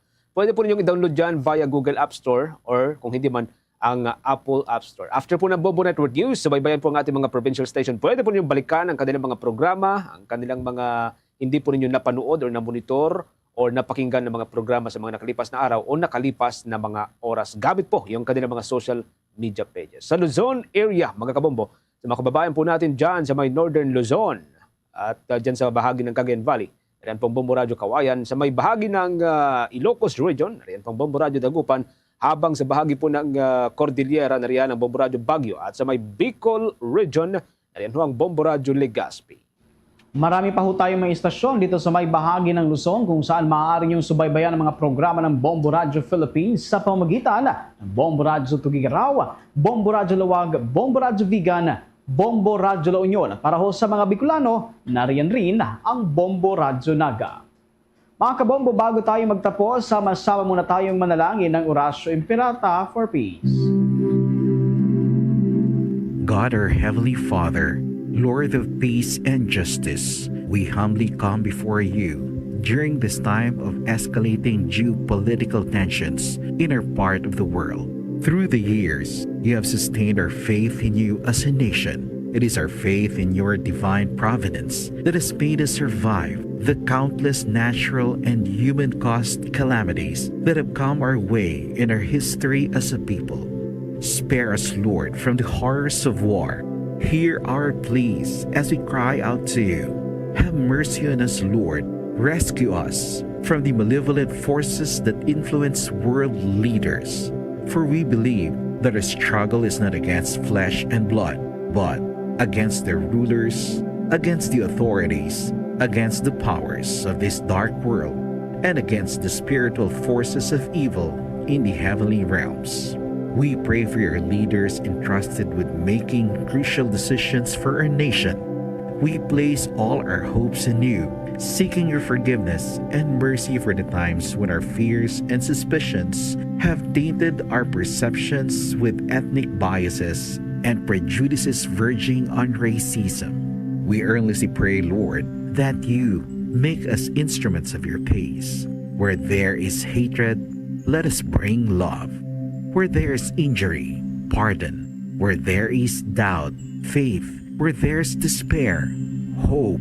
Where there is darkness, light. Where there is sadness, joy. Through our Lord Jesus Christ, your Son, who lives and reigns with you in the unity of the Holy Spirit, God, forever and ever. Amen. Our Lady, Queen of Peace, Pray for us. Saint Michael the Archangel, Pray for us. Saint Joseph, Pray for us. Saint Francis of Assisi, Pray for us. Saint Lorenzo Ruiz, Pray for us. Saint Pedro Calungsod, Pray for us. Luzon, Visayas at Mindanao at maging sa buong mundo yan na pong kabuuan ng ating balitaan para sa pangtanghaling edisyon ng Bombo Network News. Mula dito sa News Makati para sa #1 and most trusted radio network in the country, Bombo Radio Philippines, Basta Radio. Bombo! City FM Bombo Radio Iloilo ang flagship station sa the #1 and most trusted radio network in the country. Standby sa kay Bombo Jomar Villa ang Bombo Radio Iloilo nakakuha sa footage sa closed circuit television sa sining pagaluthang patay sa stay-in driver sa regional director sa Land Transportation Regional Office 6 sa Banwaya sa Pavia. Di makita nga palapitan siya sang duwa ka mag-utod kag mayara sang pag-inistoryanay, no? Gin dapal, gin disog sang isa sa aton sining mga kabombo kag dito sulod kung tani ni stay-in driver pero samtang talikod ini siya ginluthang sa makapila ka beses or makapila ka beses. Way pa makontinto, may mga follow-up kag ginpatigayon pang pag-finishing. Si Bombo Jomar Villa may follow-up report. Bombo Jomar, please go ahead. Preparar na ang kaso sining murder batok sa sining magutod nga nakatiro patay sa stay-in driver no sang LTO Regional 6 director sa may bahin sang Park Regency Barangay Ucados Banwa sang Pabia Iloilo. Ang biktima dari Bobocham amo si Wilmer Casquete Villarosa, residente sang Barangay Ucados kag ang address ni pagid sa may Banwa sang Kaliway Iloilo. Samtang ang mga suspect ang gin-identify diri kanday Jester de la Cruz Machinal, 45 anyos, former OFW kag residente man sa lugar. Kag ang iya sining utod nga mo si Jesse de la Cruz Machinal, 35 anyos, sang nasambit sining barangay. Sa interview sa Bombo Radio, no, kag sa payag diri ni Police Major Harold Rindora, hepe sang Pabia Municipal Police Station na sulod sa elemento sa sining ginatawag sining murder, abangod nga una no based diri sa pakita sa bahin karon sa closed circuit television, samtang nagatindog sa sagwa sang balay no ang inisabit sining karon nga biktima ang gin-approach ini siya sang magutod. Kung sa diinti dito may natbo sining nga komprontahan ay kag dito no nagalabot sa punto sang unang agin patupan no sang isa sa suspect ining biktima no dugin habyogan niya sang iya sining kamot after sang ila sining pag-istoryahan ay although Gintampo yung Bombo Jomar Bombo Cham gintampo yung abo na ang nakita diri sa CCTV although kati hindi ginabi akwaan sang audio kung ano tong ila sining advisean pero ti makita no sa ila sining pangulag nga may ara sang ginistoryahan no kag nagabot sa punto abi nga ti way sang pag-insindihan ay amo to ang ginunahan na tundaan sang biktima patupato dugin tampuyong ining biktima, no? So nagtalikod ang biktima, pero antes pa man sa nagtalikod, nag-abot na ning isa man sa utod, no? Kung magulang, dito ang muning naka-color blue ni siyang jersey. So pag-abot sa magulang, amo to nga daw nagtumalikod ining biktima kag dumalagan, no? Pabalik sa iya sining balay natin ni Randa. Pero antes pa man siya makasulod sa gate, agin tiro na, no? Nagbunot isang armas ni ang magulang kag muto siyang una nga nakatiro sa biktima, no? Do talikod ang pagtiro sini tigay ko mong naigo sa likod, na outbalance kag natumba, no? Pagtumba sang sining biktima do na subsob ning sining itsura sa may gutter, sa sagwa sang tubang sang gate. So dito nga kuha pagid sang armas, nagbunot man ni ang utod, na kag dito nga atiro man, no? Ang ising sabit sa biktima, ako sa din ini siya ang natumba ng daan. Amo tong hambal sang pulis nga sang una itong igo do unconscious na siya, no? Pero tiro pagid diwat sang sining utod nga do kasubo nga finishing pagid, no? Ang nasambit sining biktima base diri karon sa kuha sang closed circuit television. Resulta nga tinakangkor ini siya sang hindi magdubo, no? Sang 5 ka mga kapilasan tugas sa pagpangluthang ang inisambit sining biktima sa porsyon sang lawas nilang gid matumod pa sang kapulisan kundi gid tanan sining porsyon sang lawas sini ang naigo. Kag ang na-recover di may mga empty shell dito sang ginapatihan 9mm, caliber pistol kag caliber 22, no? Based dito sa ginpatikayon nga assessment karon sang kapulisan. So after sang sining nasambit sining insidente, muna to abiti lumagyo ni sila gamit to ang getaway vehicle sang suspensado muning puti sining Isuzu Crosswind, kag dumiretso to sila sa may parte probinsya sang Iloilo, no? Kay na-identify ang salakyan kag ang mismo atong mga nasambit sa individual. So patigayon ang dragnet, no, operation kag dito naaresto sa may Banwa karon sa Ngasara, sa may barangay Asprogo, Banwa sa Ngasara, Iloilo, ining mga nasambit sining suspitsado sa Kayman sa ila sining salakyan, Bumbocham. Kag subong ti-detain ini sila sa may bahin sang Pabia Municipal Police Station. Naghatag daw naka-mention man ang isa sa mga suspitsado kung ano gito ang rason, no? Abigati do naglabot sa pangluthang diri Bumbocham.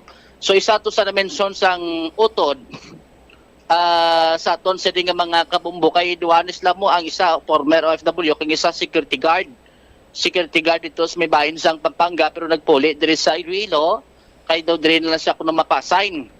So suno sa iya nga nagainom-inom ni sila sa iya sining utod sa sulod sang balay sang nagwa ini, no? Dito nakita ya kuno ining biktima nga do masakit ang tulok, no? Sa iya amo to nga ginkompronta niya hasta nagapot sa punto nga ti may sinabtanay na kag amo to nga umintra na to ang utod ya kuno niya sining magulang Bumbocham hasta naglabot sa sining pagluthang. Kag hindi lang sina, no? Isa pagid sila sa ginasundan man sini karon nga ang gulo nga mo isa sa kinalantaw nga posible rason man kaysang bulan sa January nagpablatter, no? Ang ining magulang dira sa may Pabia Police Station nga mo man, no? Say man sining senaryo nga ti kadalabay kuno nila ginatulog sila sa masakit sa sining nasabit sini karon yang biktima amo to nga may ara sang pag sinabtanay kag pablatter, no? Sang sining nasambit sini karon yang suspitsado sang bulan sang January, no? So do may ara sang ginatawag sining no, do paluparihas, no, ang mga akusasyon sang sining mga suspitsado batok sa nasambit sining biktima Bumbocham. So confirm na, no, ni Major Rendora ang ining patigayon o kunining pag-file sa nga kaso sining murder pumutsam. So magluwas sina na tigayon naton diri man pakigangutan kay that time didto man ang pamilya sang suspitsado. Isa diri sa istorya naton ining si alias John ang amay mismo sang nasambit sini karon nga suspitsado. Sa diin sunod sa iya kay taga Sara siya, way gid siya sang balogin abi no kung anong mga activities ang sini kabataan, tiga kadto la siya kung may mga okasyon. So that time ang iya sini permission nga tinakabato lang report ka may natabo sining shooting incident kag involve ang duwa sini ka mga kabataan.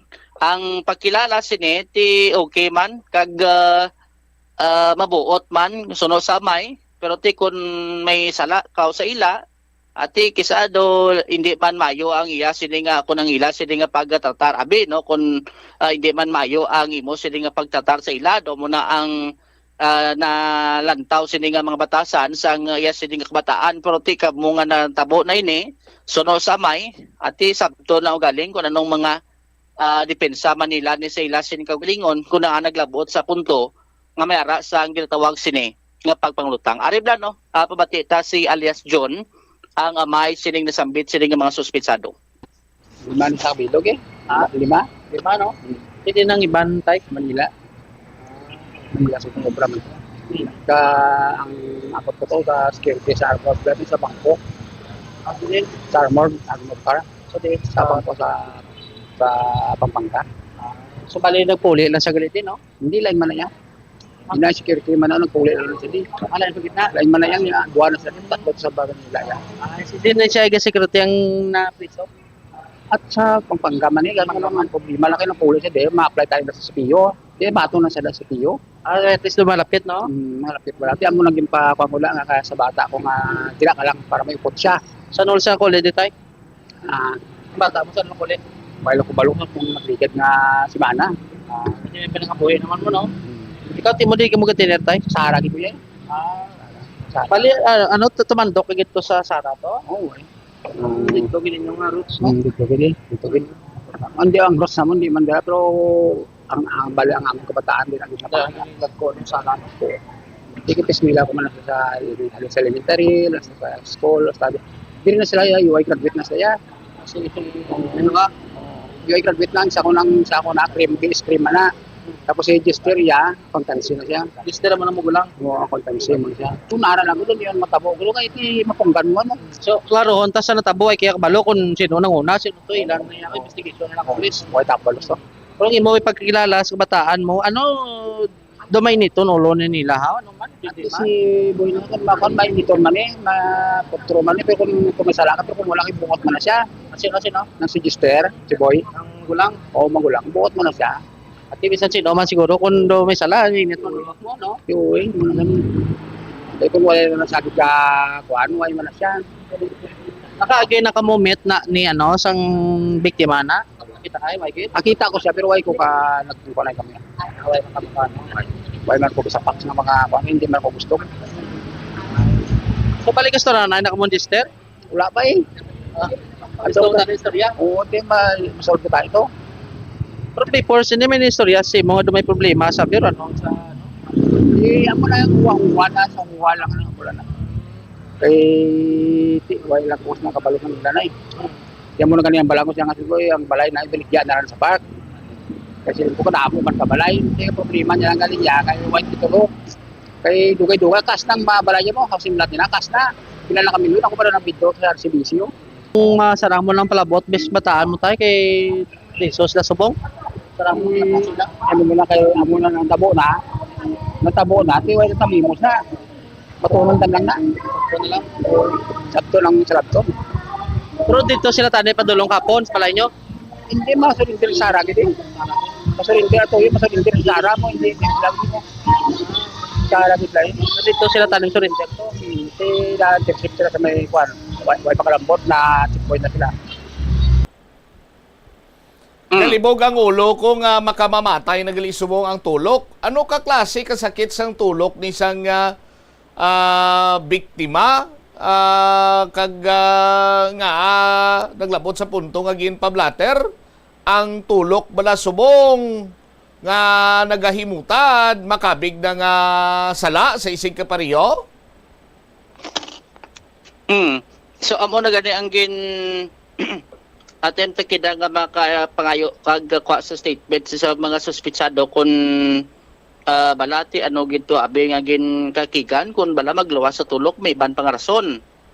Naka-mention tong magulan nga magluwas kuno sa amo yan nabiti pagtulok-tulok lang may iban pagid sining rason pero wala siya nag apat-pat pa kay may ara man kuno sila legal counsel sini sa paghandle sang ila sini karon nga kaso bumbutsam kay kun lantawon naton duga parihas mo no ang gin pablatter to sa magulang sang January no gin kusaran niya ni ang biktima ara na kita na Bombo Jomar, ara na kita sa gin pablatter.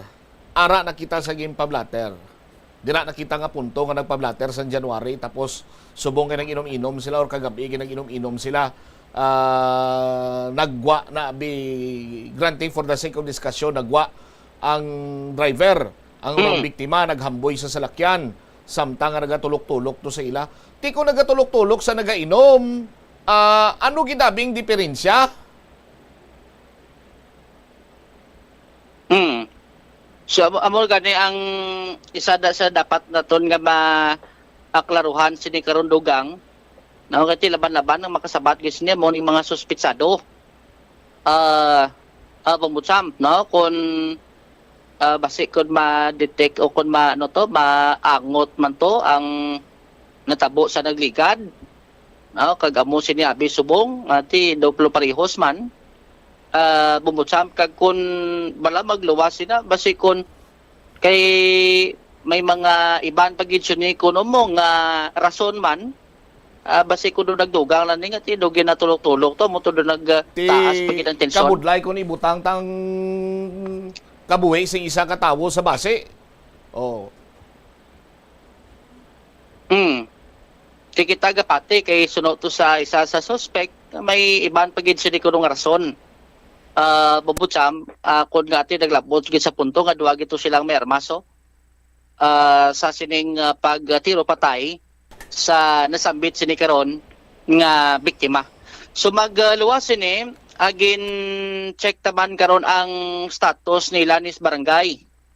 Sa litik kinaway man to si Kap sa kay dumara sang seminar. Pero nati kayo tadibak pakigangutan no ang kagawad sa peace in order si kagawad Nelson Mandadero sang Ungka 2 Pabiya.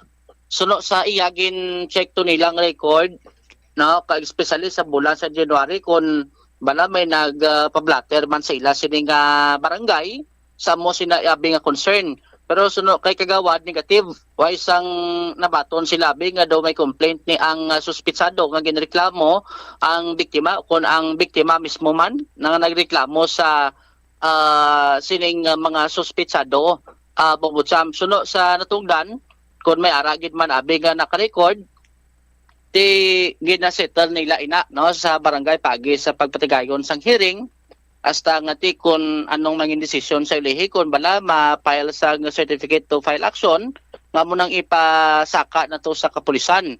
So ang posible sinisunod sa natungdan nga adito na sila ya dumiretso no sa kapulisan amo tungan ni may ara sang blatter to sang January sa may Pabiya Police Station nga mo nang ginareklamo sang suspect ang ining nasambit sini nga biktima bumutsam kag sa ila man sini ka part do hindi man gani ni kagawad gid kilala ni no ang mga residente kay ti sulod sila sa subdivision kag ti subdivision an kay sa stricto man hindi man sila kasulod unless na kun may ara nga request sabi nga ti sila gito ang magsulod sa subdivision amo na nga do limitado man ang ila sini nga mga information inline karon sa status sa sini mga biktima kag o kung sa sining mga suspect ka biktima.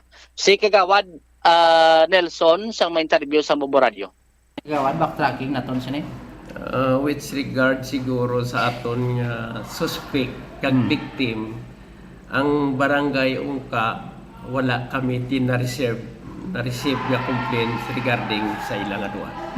Pero kung may concern reklamo abi sa magtimbang sini nga bahin, so anong ginahimo naton sini kagawa anong proseso sini?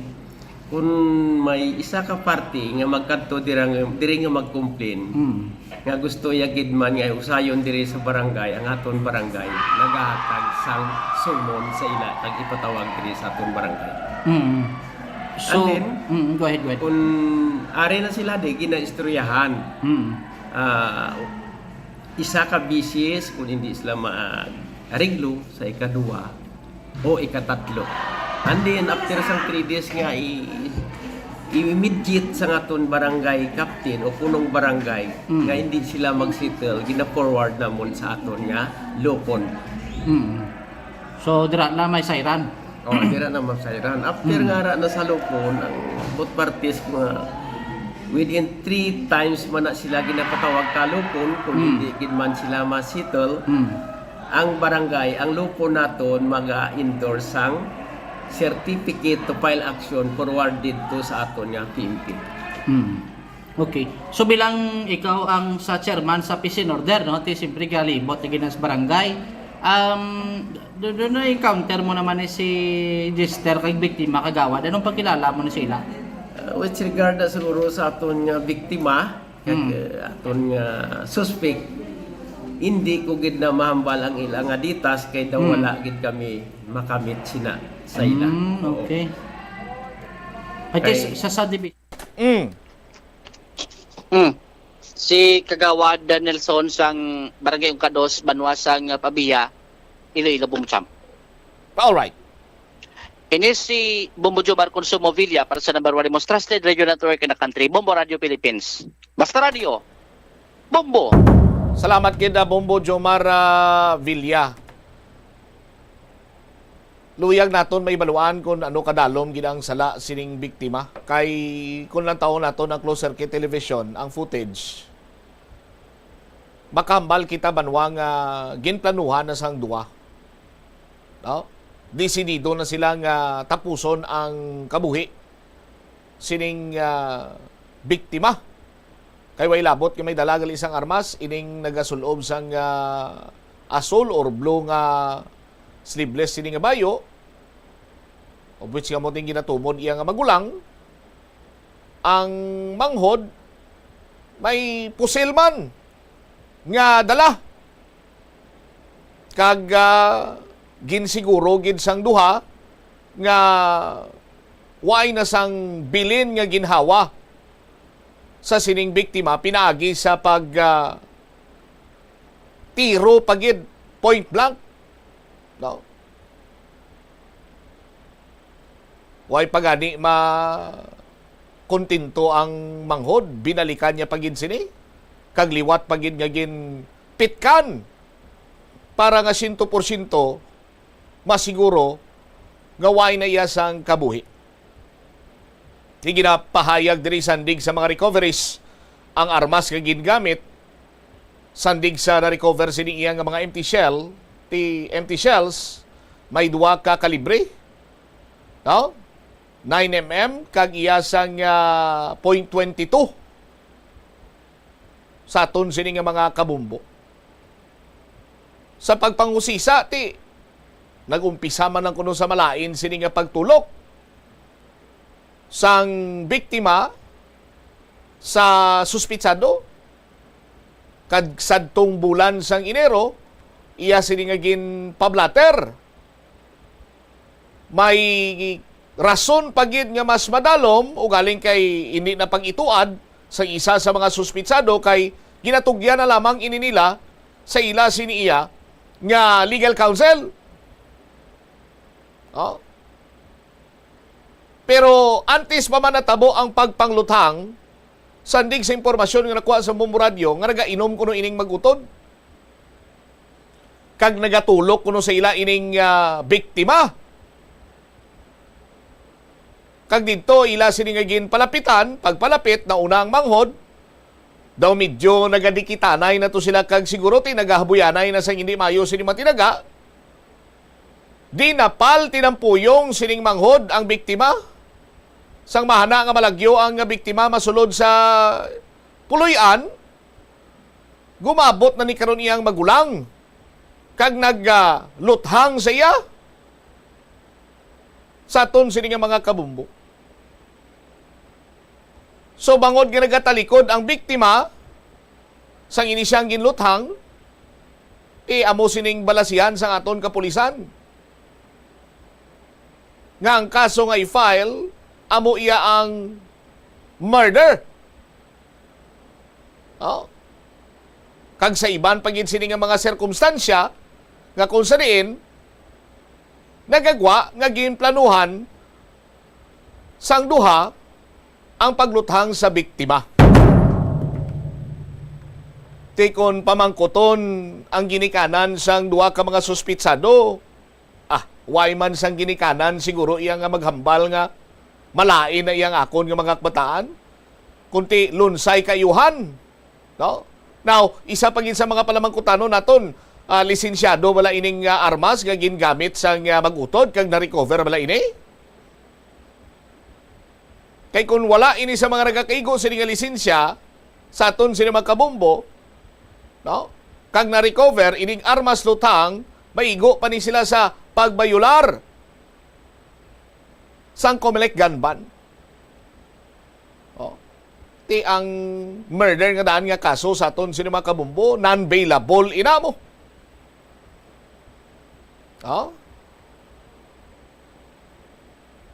Non-bailable ina.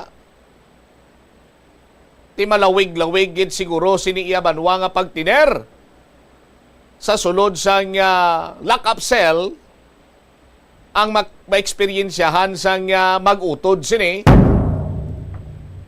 Matapos nga ilang ginluthang patay ining nagatrabaho bilang stay-in driver sa opisyal sang Land Transportation Regional Office 6.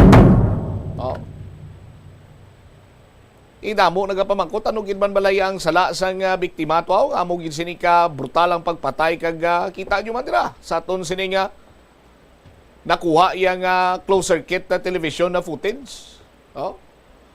Why sang inugbato? Why naginhatagan pa sang tsansa nga mabuhi? Kag ginpasigurado, no?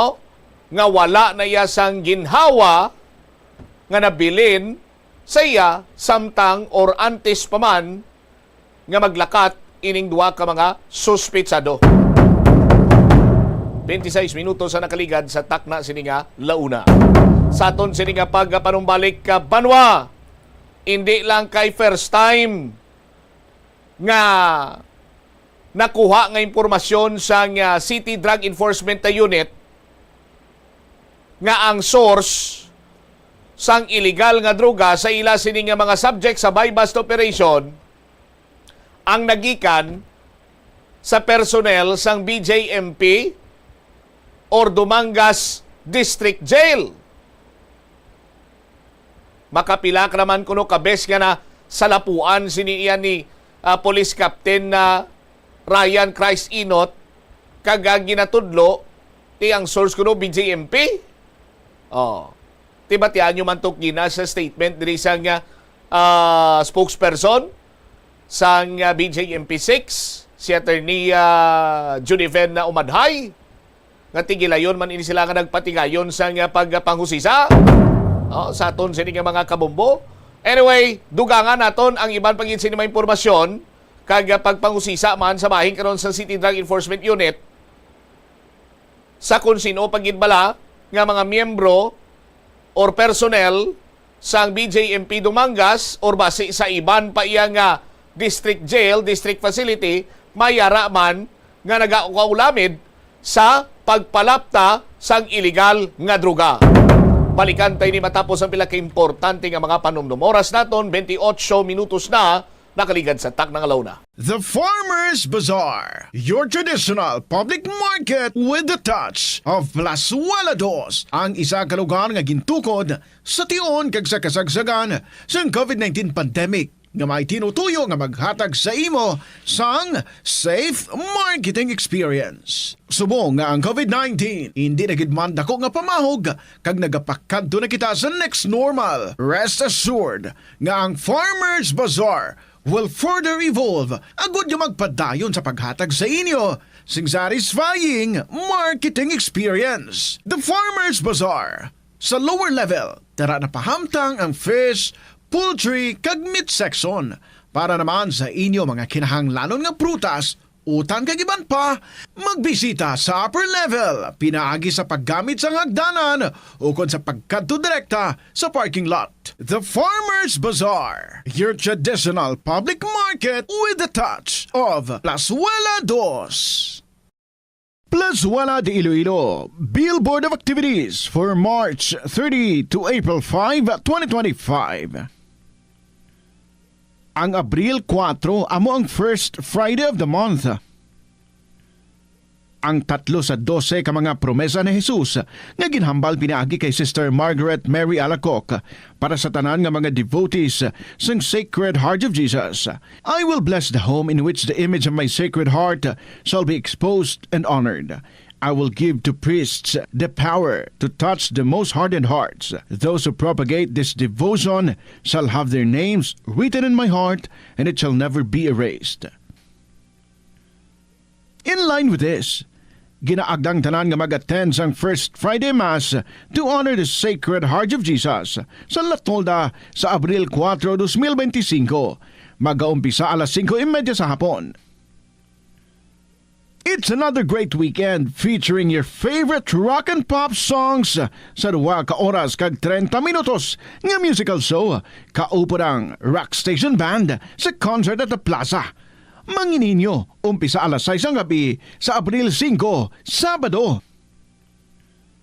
Sa tion sa musical show, napulo ka mga matahom nga Plazuela de Iloilo Special Edition Mugs kag madamo pa nga iban ang iga-paraffle sa mga suki sang Plazuela de Iloilo. Sa Abril 6, Domingo, ginaagdang tanan nga maging kabahin sa Eucharistic celebration nga pagahiwaton sa Latolda sa among adlaw alas 11 sang aga. Sa alas 10 ang aga o kung 1 ka oras bago ang pagsugod sang Santos nga Misa, gina-welcome ang tanan nga luyag mag-avail sang Sacrament of Reconciliation or Confession. Plazuela de Iloilo, we remain to be one with you in the common hope for a better community and a progressive country in 2025. Sa sulod sang panimalay, gina-practice mo man bala ang good manners and right conduct, tanan nga miyembro sang pamilya ang nagakadapat nga respetuhon kag i-value, apang hindi lang mangin considerate sa family members kundi mangin sa mga bisita man sa balay. Ihatag ang atensyon mo sa mga miyembro sang pamilya nga nagahambal kag magsabat nga may respeto. Magamit sang please, thank you, excuse me, kag sorry. Nagahatag ini sang respectful kag kind atmosphere sa sulod sang balay. I-acknowledge ang efforts sang family members sa paghimos man ina sang pagkaon, pagpanglaba o kun paghugas sang kinanan o kun paghatag man sang emotional support. Mas maayo kag mamag-an pagid ang ulobrahon sa balay kung nagabuligay ang tanan. Kinahanglan nga may kontribusyon ang kada miyembro sang pamilya. Halungan ang imo mga gamit, ipabilin nga matinlo ang kwarto, ang banyo kag mangin organisado sa imo personal nga pagkabutang. Respetuhon ang privacy kag boundaries sang isa kag isa. Magpanuktok sa portahan antes magsulod sa kwarto sang iban. Hangpon nga kada miyembro sang pamilya ang nagakinahanglan naman sang oras sa ila kaugalingon para makarelax sa trabaho o kun personal moments. Kung mayara ikaw sang abyan o kun bisita nga makadto sa inyo balay, siguraduhon nga nakahibalo sila sang mga rules kaangay sa kung diin ibutang ang sapatos, diin mapungko o kun anuman nga mga polisiya nga ginasunod sang inyo pamilya. Maghatag sang oras nga ma-express ang imo love kag appreciation sa miyembro sang pamilya. Simple gestures kaangay sang pagsilinga, I love you, pagkupo kag pagkumusta ang makapamag-an sang balatsyago na sang imo nanay, tatay, ukon utod.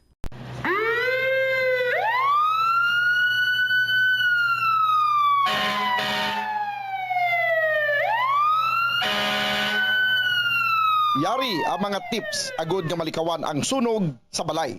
Ini pagpabayaan ang kusina samtang nagaluto. Kung kinahanglan nga magbiya sa kusina, siguruhon nga may mabantay sang pagkaon nga imo ginaluto bangod sinigundos lang ang pag-ibwal sang kalayo. Taguon ang anuman nga flammable products sa husto nga lugar.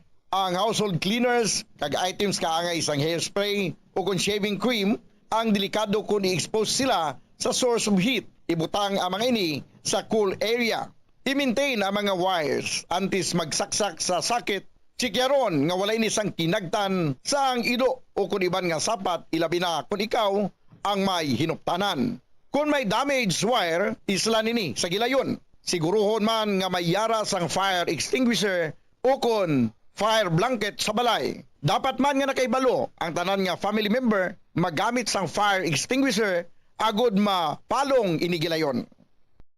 Ang tagipusoon ay isa sa mga pinakaimportante nga organ sa lawas ng tao. Gani, nagakadapat lang nga ini ang halungan. Paano ba na mapabilin nga healthy ang aton heart? Agud malikawan ang risgo sang heart disease, dapat nga magkaon sang healthy nga mga pagkaon. Kinahanglan man nga maging aktibo, kaangay sang pag-obra sa mga physical activities kag pag-exercise. Ginarekomendar man ang pagpabilin sang healthy nga kabugaton. Agud malikawan ang mga balatian sa tagipusoon, dapat likawan ukon ang taton ang pagpanigarilyo ukon magpalayo sa second-hand smoke. Kung mag-inom sang alcohol, drink moderately. Dapat man nga kontrolon ang cholesterol kag blood pressure kag hindi magpa-stress. Tumalagsaon nga madula ang kanon sa lamisa sa mga Asian countries, particular na ang Pilipinas, halin sa pamahaw, panyaga, kag panyapon, bangod ang iban nagakaon sang tinapay. Ang pagpili sa tunga sang kanon kag tinapay ang nakadepende sa imo nga nutritional goals. Ang kanon ang makahatag sang mas madamo nga bitamina kag minerals, apang ang tinapay naman ang may manubo nga calories kag carbohydrates. Ang mga tawo nga nagakaon sang mas manubo nga whole grains ang mas may manubo nga bugat kag manubo nga blood sugar kag cholesterol levels. Sang sa mga tawo nga nagakonsume sang jutay nga whole grains. Kung luyag mo naman nga limitahan ang calories o kon carbohydrates, ang tinapay ang pinakamaayo nga choice sang sa kanon. Ang tunga sa baso sang brown rice ang nagaunod sang 108 calories, 3 grams sang protein, 1 gram fat, kag 22 grams sang carbohydrates. Samtang ang isa ka slice sang whole wheat bread ang nagaunod sang 69 calories, 4 grams sang protein, 1 gram fat, kag 12 grams sang carbohydrates. Paano mo balagi natin luan ka ginatago ang imo toothbrush? Ginarekomendar sa American Dental Association nga pagkatapos magbrush sa ngipon, bunlawan ini sang maayo agud nga makakas ang tanan nga residue. I-shake agud nga mataktak ang sobra nga tubig kag taguon nga nagatindog. Hindi flat o kung nagahigda kag wala nagatupad sa iban nga toothbrush.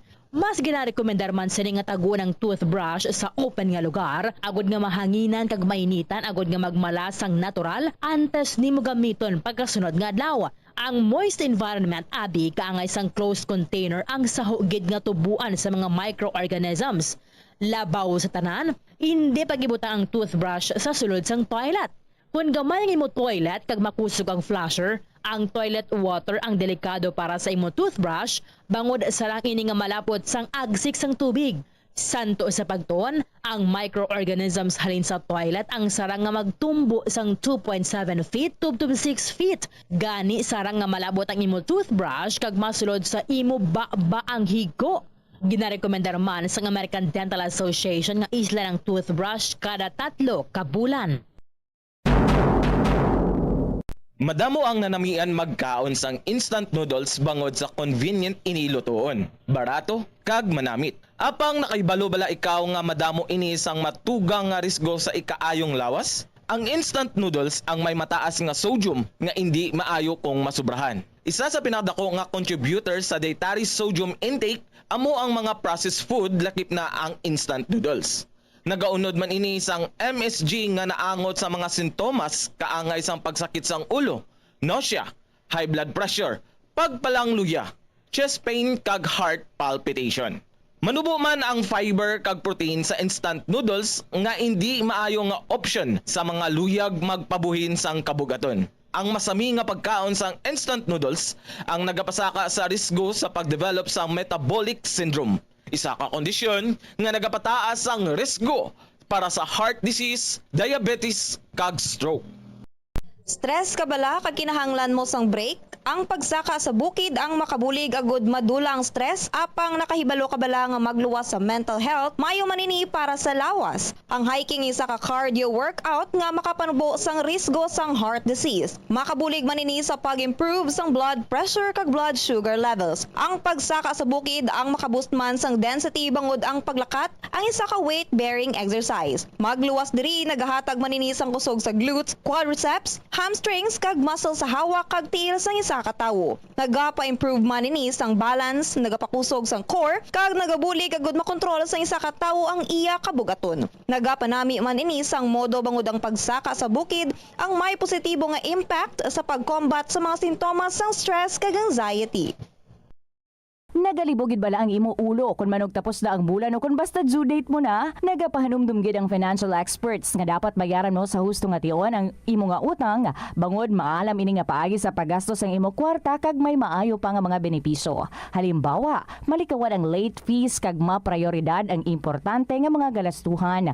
Dumdumaman nga ang on-time payment history ang makatib-ong man o kung makapamaayo gid sa imo nga credit score kag mapa-improve ang interest rates. Ini nga pahanumdom ang ginadulong sa imo sang the #1 and most trusted radio network in the country, Bombo Radio Philippines. Basta Radio Bombo!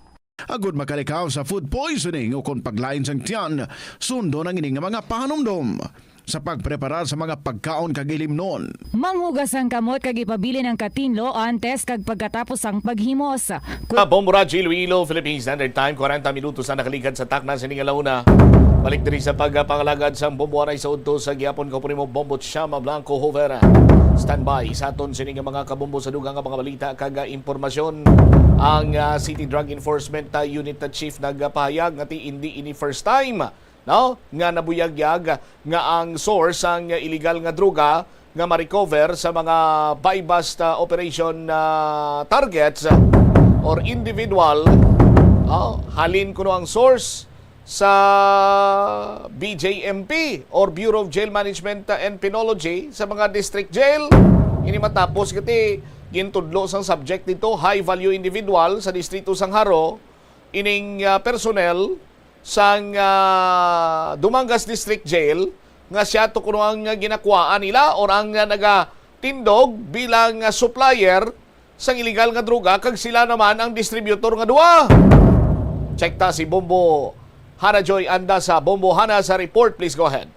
Bombo Cham, hindi na first time ini nga natabo man sa conduct sa mga drug buy-bust operation sa City Drug Enforcement Unit nga nakatulid ang ining mga subjects nga ang ilang nga source ng illegal nga droga ang naghalin sa Bureau of Jail and Management and Penology diri man sa bahin sa Western Visayas, diri man sa aton man nagpakipag-angot sa Chief ng City Drug Enforcement Unit Police Captain Ryan Carcinot kay may pila na ka mga drug buy-bust operation nga naobserbahan naton sa nagiligad just like sa ligad sang may distrito sang Arevalo nga kon sa diin nagtuliid man diri ang isa ka subject nga ang source ng illegal nga droga dira sa may BJMP na nga and isa kuno ka PDL ang coordinate kay nagka-connect sa iya agud man nga mapalasta pa ang ining illegal nga droga but diri man sa aton man nga arrestant lamang bago gid lamang man nga natabo ining drug buy-bust operation sa may barangay ng Haro na involved rin ang pangalan sa isa ka jail officer mo nga and aside iya sa may Bureau of Jail Management and Penology Dumangas nagintuad sa isa ka subject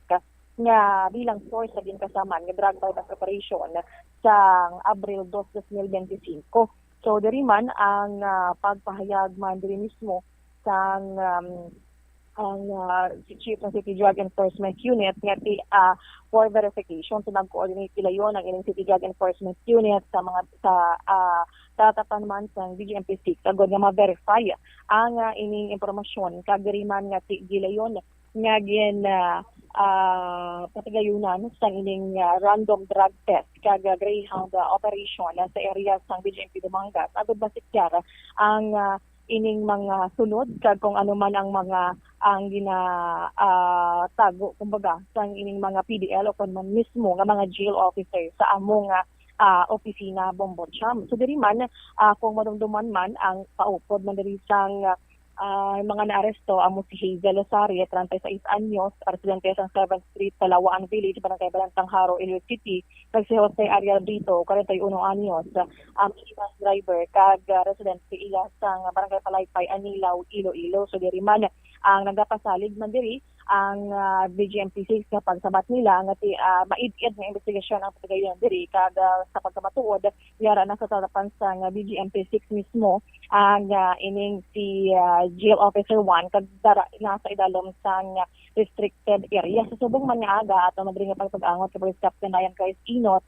kung hindi na first time natabo ini and sa iyang pagpahayag halos nga mga drug bypass operation nagambang nga ti tuod sa BGMP ilang nga source but gina-verify pa ini nila kay bangod man nga ti masami nga ginahambal nga BGMP ang source ng illegal nga droga but wala pa sang mga proof nga o na ebidensya nga napamatud-an diri Bombocham but later on sa subong nga ti jail officer 1 ang involved nga pangalan kag na titaan man sang possibility diri man mismo ang BGMP6 kay pinag-conduct sang random drug test but as of the update subong as sa 12 noon sa pagkipag-angot naton liwat sa spokesperson sa BGMP Region 6 Attorney Genevieve Ray Umadhay wala pa nakagwa kuno ang ining drug test result ni jail officer 1 kag if ever gid man nga magpositibo kag magwa na ini lain pa o kung mas lala pa nga administrative case ang ipaidalom diri sa iya Bombocham. Yari bala katubati naton ang ining pahayag man siyang Chief sa City Drug Enforcement Unit Police Captain Ryan Christ Inot. About sa statement na yan, ma'am, need pa yan sang validation, ma'am. Hindi naman pwedeng direkta mag-ubra sang report kung why naton gi-validate. So, ibigay din na sang validation kaga verification yun, ma'am. Just like last time, sir, sa Arevalo po ata na bypass yun na yung isang subject, parang may mention po name na sa BGMP po yung source at isang preso, PDL rin po yung source nun, sir. Kamusta ang coordination natin so far, sir, sa BGMP? Nag-ubra naman kita sang coordination sa kaupod sa BGMP. Sa subong ginakuan lang naton kung ano man ang ila action man. So binulikan na ilang kita. As to that, sir, sa ilang bypass operation, ilang po na nag-amin na sa may BGMP yung source. So far wala pa po, sir, na may proof or napatunayan, sir, na totoo po sa yung mga statement ng mga subject.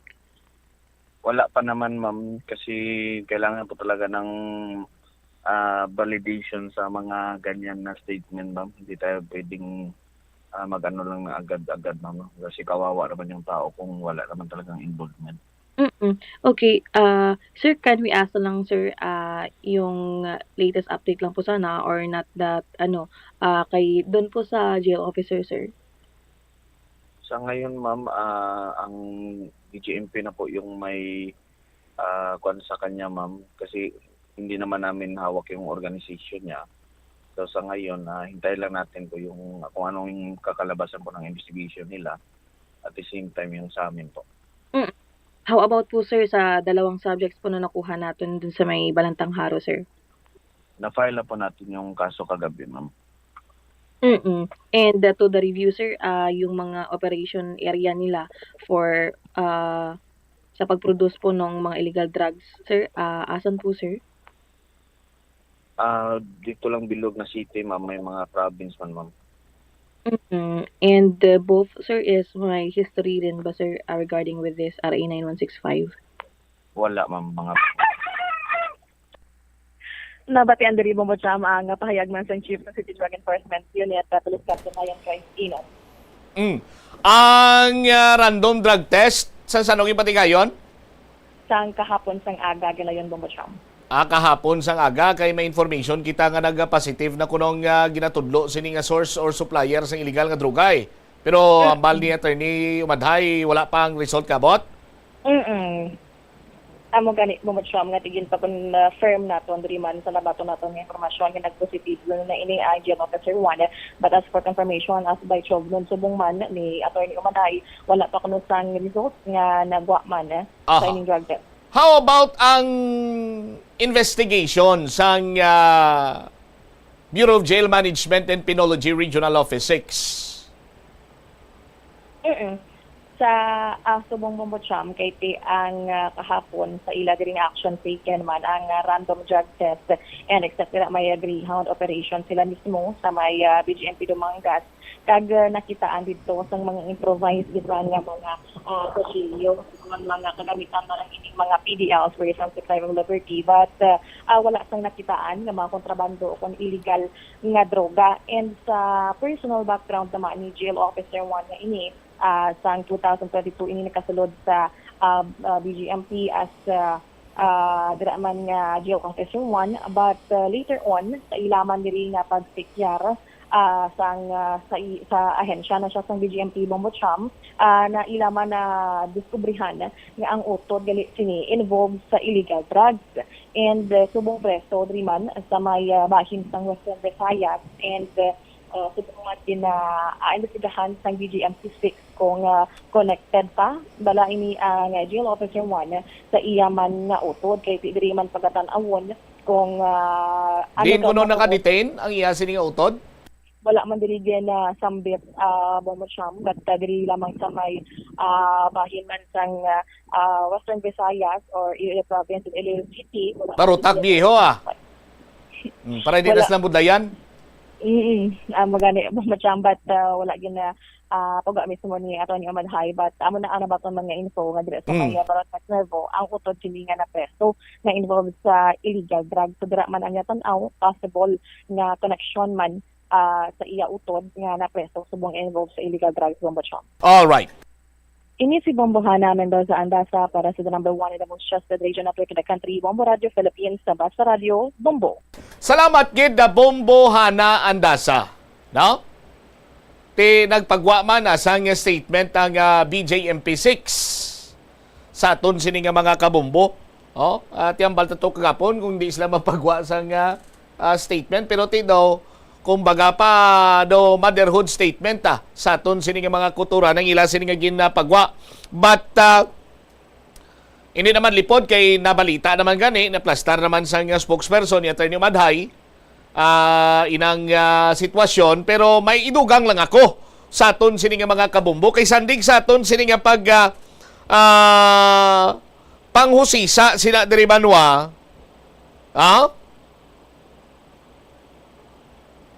madugay na kuno ini nga problema sang Dumangas District Jail. Ining parte sa kay Jail Officer 1. Butsilingon nga madugay na nga may ideya ang mga personnel and even si warden sa kung anong mga galawan ni Jail Officer 1. Madamo naman nga kagayunan nga nagapatigayon sang random drug testing ang district jail sa Dumangas. Pero what a coincidence kuno banwa nga permi lang ini siya wala.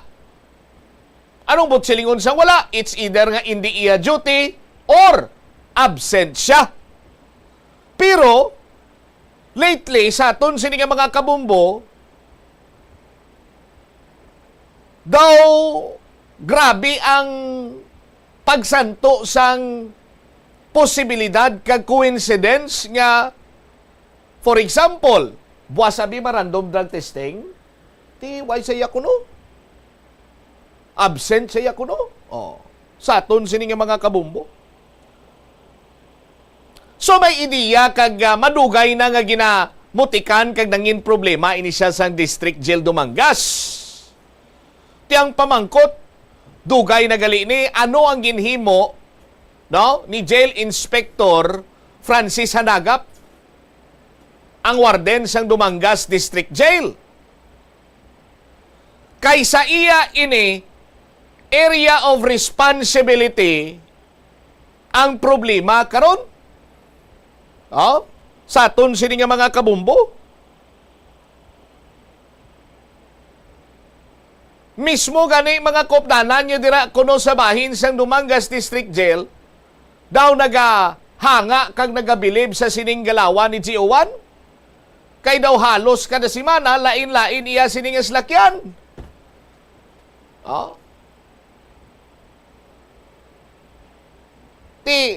Sa mga kasubong sini Banwa nga mga sirkumstansya, ang pamangkot sini nga wala gid ya naghimo sang report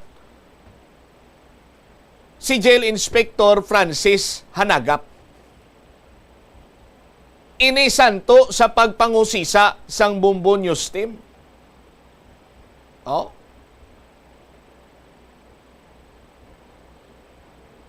Tidako ini karon Banwa nga makabig naton mansa sa bahin sang Bureau of Jail Management and Penology kay isa sa ila sini nga kabaro ang naga-engage gali sa illegal drug proliferation kag hindi lamang sinintimos kundi minilyon pa ang ginapahulag sini nga illegal nga droga.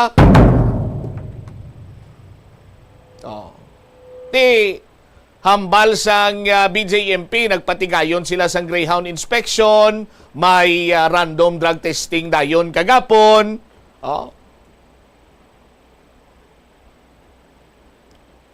Kung tani, before pa man nga nabalahuba, may regular, hindi taman matawag nga regular, kiti mababasa na nakaroon sang priso. Makakita na sila sang kung kumbaga pabalado, amo sining plastadaw, no? Amo sini ang pasunod, no? Or amo sini iyang mga inadlaw or sinimana binulan magapatigayon sang Greyhound inspection, so pangtaguon tanada mga kontrabando or naturalmente lang na iya may makita dira nga mga ulo armas. Pero illegal drugs daw hindi gid siguro granting ati na balahuba nga daan sang timprano pa or day before nga nagpatigayon sang Greyhound inspection. Sa aton sini nga mga kabumbo.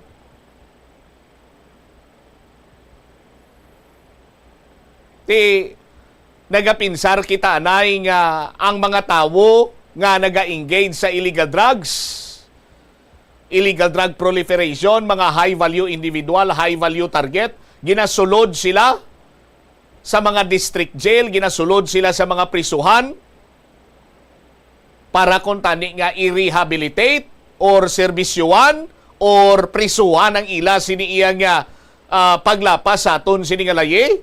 Pero ang nagagwa subong Banwa, nga ti daw kasubo nga gin-providean sila sang puwerte ka ayo pagid sini Banwa nga proteksyon. Hindi man niya pwede ito makasulod ang mga pulis mo sa sulod sa BJMP facility, di ba? Kaga dito sila bimakandak by bus, hindi man na pwede. Di ba? Tapos ang patalpa sining istorya kay may ara sang BJMP personnel nga ti ano pa bing sitwasyon siniti simpre na silaw gross kwarta sa kantidad sang kitaon pananglitan iya nga makabuylo sa pagpalapta or pag-supply sang illegal drugs. Hamako ni mo milyon mo. Milyon?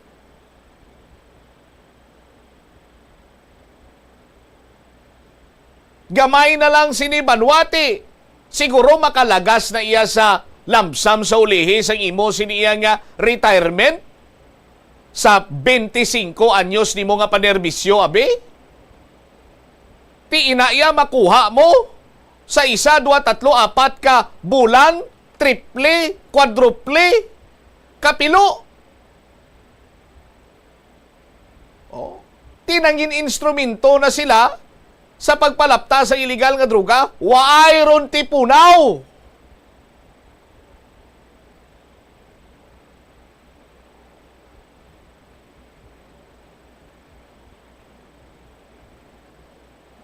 Kag ako, hindi ako magpati nga si Warden, why gid ya kabalo.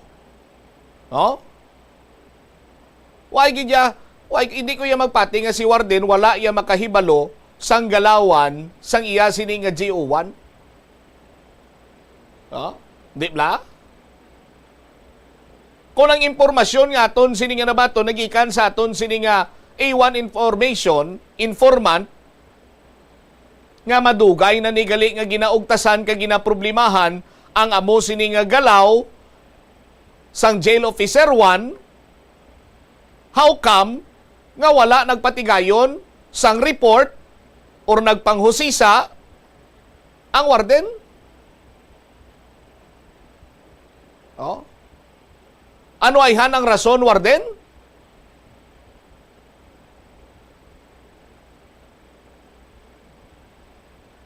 Hindi man kita yaluyag nga mag-espekular. Pero kung lantawon sininimo banwa, ang ginaganar sa pagbaligya sa illegal nga droga, sa nasiling ko na, milyon.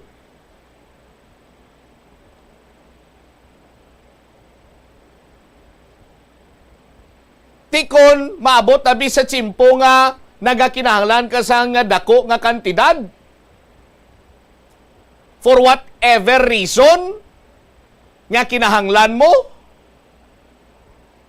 mamba ka, sige hipsan ta lang ni, basta ang party ko da ha. Why man tagahambal nga mo sining nagakatabo nila sa Dumangas District Jail? Sa aton sining mga kabumbo. Oh. Pero nga naglampot sa punto, liwaton ko nga madugay na nigali na hibaluan, pero ay gidya ginhimuan sang report nga kuntani mas temprano, no, natapna na ining illegal nga ginakaulamiran sang jail officer 1 nga assign dira sa Dumangas District Jail. Oh. Di dapat husisaon man isang BJMP Regional Office 6 ang Dumangas District Jail, pasabton man kung tani nila ni si Warden. Oh? Kaghusisaon man hindi lamang ang na Dumangas District Jail, kundi tanan sini nga District Jail. Sa bilog sini nga Western Visayas.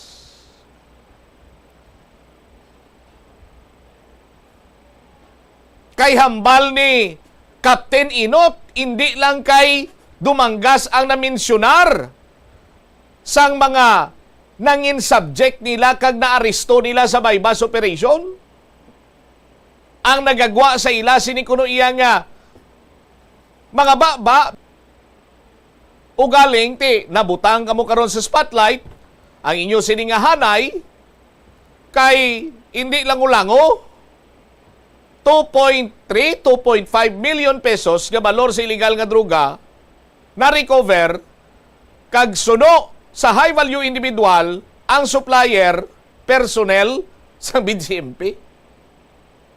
Nga sandig sa aton nga pagpangusisa, madugay na nga problema kag nahibaluan sang warden sa district jail sa nga Dumangas, pero way gid siya nagpatigayon or naghimo sang report. Oh. Ang information naton kagapon pa lang nagwa na kuno ang result sang drug test sa kay JO1 nga ni kag nagpositive siya, pero suno sa ila spokesperson nagpatigayon sang random drug testing kagapon kag subong ginahulat pa lang ang result sa aton sini nga mga kabumbo. Anyway, tutukan naton ini sa aton sini karon iya nga mga kabumbo. Damo pagkikita tani sa mga balita kag impormasyon o galing kay hindi na pagtugot sang aton sini nga tsimpo. Tugyan tani sa iban sini Manus and Public Affairs Program sang Bombo Radio Iloilo. Ini si Bombo Chama Blanco Hover gabilin sa imo sa manayanay nga hapon. May God bless us all. Para sa the number one and most trusted radio network in the country, ang Bombo Radio Philippines, Basta Radio. Bombo! The Farmers Bazaar, your traditional public market with the touch of Plazuela Dos, ang isa ka lugar nga gintukod sa tion kag sa kasagsagan sa COVID-19 pandemic nga may tinutuyo nga maghatag sa imo sang safe marketing experience. Subong nga ang COVID-19 hindi na gid man dako nga pamahog kag nagapakadto na kita sa next normal. Rest assured nga ang Farmers Bazaar will further evolve agud nga magpadayon sa paghatag sa inyo sing satisfying marketing experience. The Farmers Bazaar. Sa lower level, tara na pahamtang ang fish, poultry kag meat section para naman sa inyo mga kinahanglanon nga prutas, utan kag iban pa, magbisita sa upper level, pinaagi sa paggamit sa hagdanan o kon sa pagkadto direkta sa parking lot. The Farmers Bazaar, your traditional public market with the touch of Plazuela Dos. Plazuela de Iloilo, Billboard of Activities for March 30 to April 5, 2025. Ang Abril 4 amo ang first Friday of the month. Ang 3 sa 12 ka mga promesa ni Jesus nga ginhambal pinaagi kay Sister Margaret Mary Alacoc para sa tanan nga mga devotees sang Sacred Heart of Jesus. I will bless the home in which the image of my Sacred Heart shall be exposed and honored.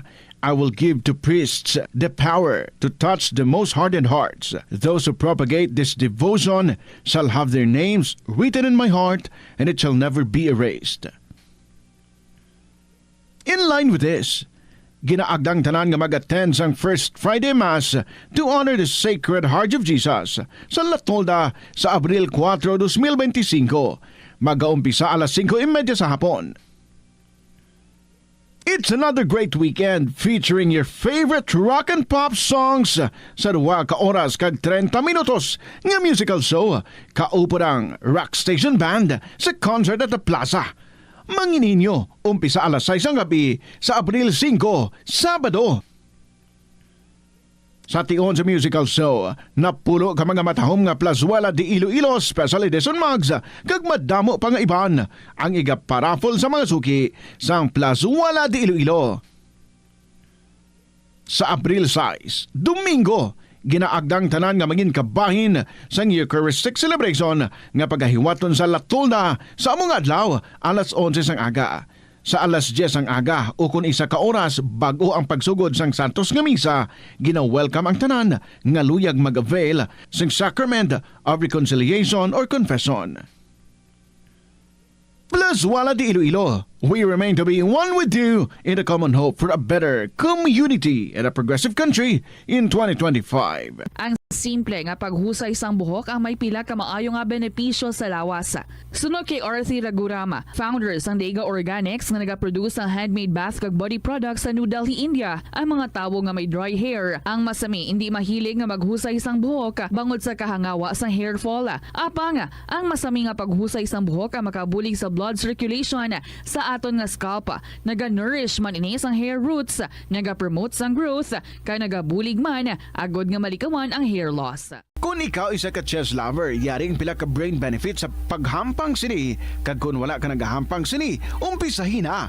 Sunod sa pagtuon ng paghampang sang chess makabulig likaw sa Alzheimer's disease. Bangod ang utok nagatrabaho kaangay sang muscle, nagakinahanglan ini sang exercise agud mangin healthy kag malikawan ang injury. Magluwas diri ang paghampang sang chess ang nagapa-improve man sang concentration, memory, creativity kag problem solving skills kag napamatud-an man nga nagapaalam. Sa eskwelahan, ang pag-practice ang good manners and right conduct ang makabulig sa paghimo sang positive, respectful environment para sa pagtuon. Nagapakita ini sang pagtahod hindi lang sa mga manunudlo kundi mangin sa imo mga classmate kag sa school community.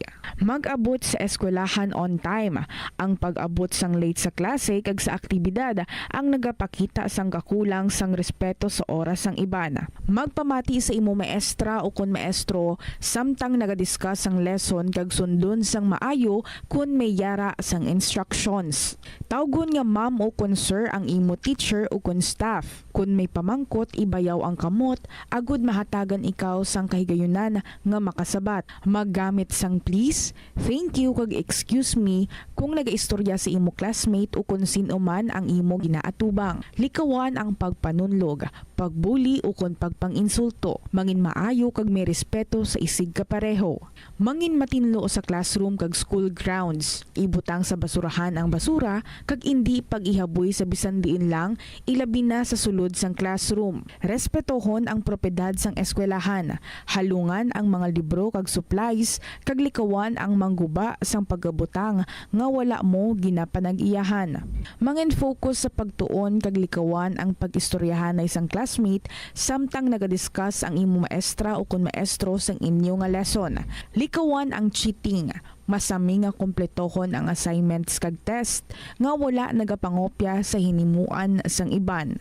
Yari ang mga simple nga paagi agod makakinot sang tubig. Magpamunyag lang sang tanom kon ginakinahanglan kag nagakadapat. Magtala na sang adlaw kag oras ang pagpamunyag sa mga tanom kag sundon ini. Bunyagan sa makaisa lang ang mga tanom sa sinang adlaw. Antes maglas 9 sa aga ang mas nagakabagay nga oras sa pagpamunyag agod nga mas makapanalupsop ini sa mga gamot kag mangin available sa bilog nga adlaw. Mas nanamian bala ikaw magtuon sa balay ipaanggid sa eskwelahan nga madamo ang tawo? Isa ka panugyan para epektibo ang pagtuon sa balay, amo ang pagpangita sa designated area agud nga matiniran kung ikaw nagasulat, nagabasa o kung nag-review. Pwede man nga lamesa sa kusina o kung sa desk sa gawa sang inyo nga balay, pero hindi gid magigda sa imo nga katre samtang nagatuon. Ini bagod nagakatemtar gid ikaw nga magpiyong-piyong tubtub nga dalayo na ikaw nga matulugan. Siguraduha man nga malimpyo kag organisado ang lugar nga imo ginatun-an. Ini nga pahanumdom ang ginadulong sa imo sang the #1 and most trusted radio network in the country, Bombo Radio Philippines.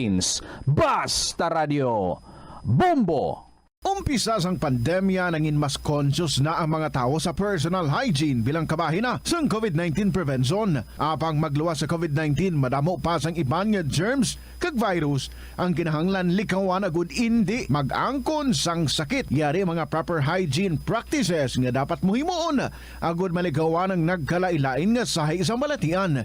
Insakto nga paghugas sang kamot, pagpaligo adlaw-adlaw, pagpabilin sang good oral hygiene, pagsunod sa cough and colds etiquette. Help is available. Pinaagi sa pag-istorya, paghatag sang suporta, kag direkta nga bulig sa nagakinahanglan, mahimo mo gid nga mapunggan ang suicide kag makasalbar sang kabuhi. Santo sa World Health Organization, ang suicide ang 4th leading cause of death sa mga kabataan nagaedad 15 to 19 anyos. Kung ikaw o kung may kilala nga nagasuprer sa depresyon, mahimo nga mag-contact sa National Center for Mental Health Crisis Hotline sa numero 0966-351-4512. Kung kaisa, bangod sa imo nga kaakig, stress kag disappointment sa kabuhi, nagadesisyon kamo nga wala ninyo ginapalibugan kag ginapadalman. Gani likawi nga maghimo sang desisyon kung ikaw ang akig. Hatagi sang oras ang imo nga kaugalingon, bangod ang imo nga first idea ang hindi mo man kung kaisa makabig nga best idea. Makabulig man nga magpangayo sang perspektibo sa ibang nga tawo, ilabi na kung siya ang nagapangatubang man sang kaangay nga sitwasyon sa ilang nga kabuhi.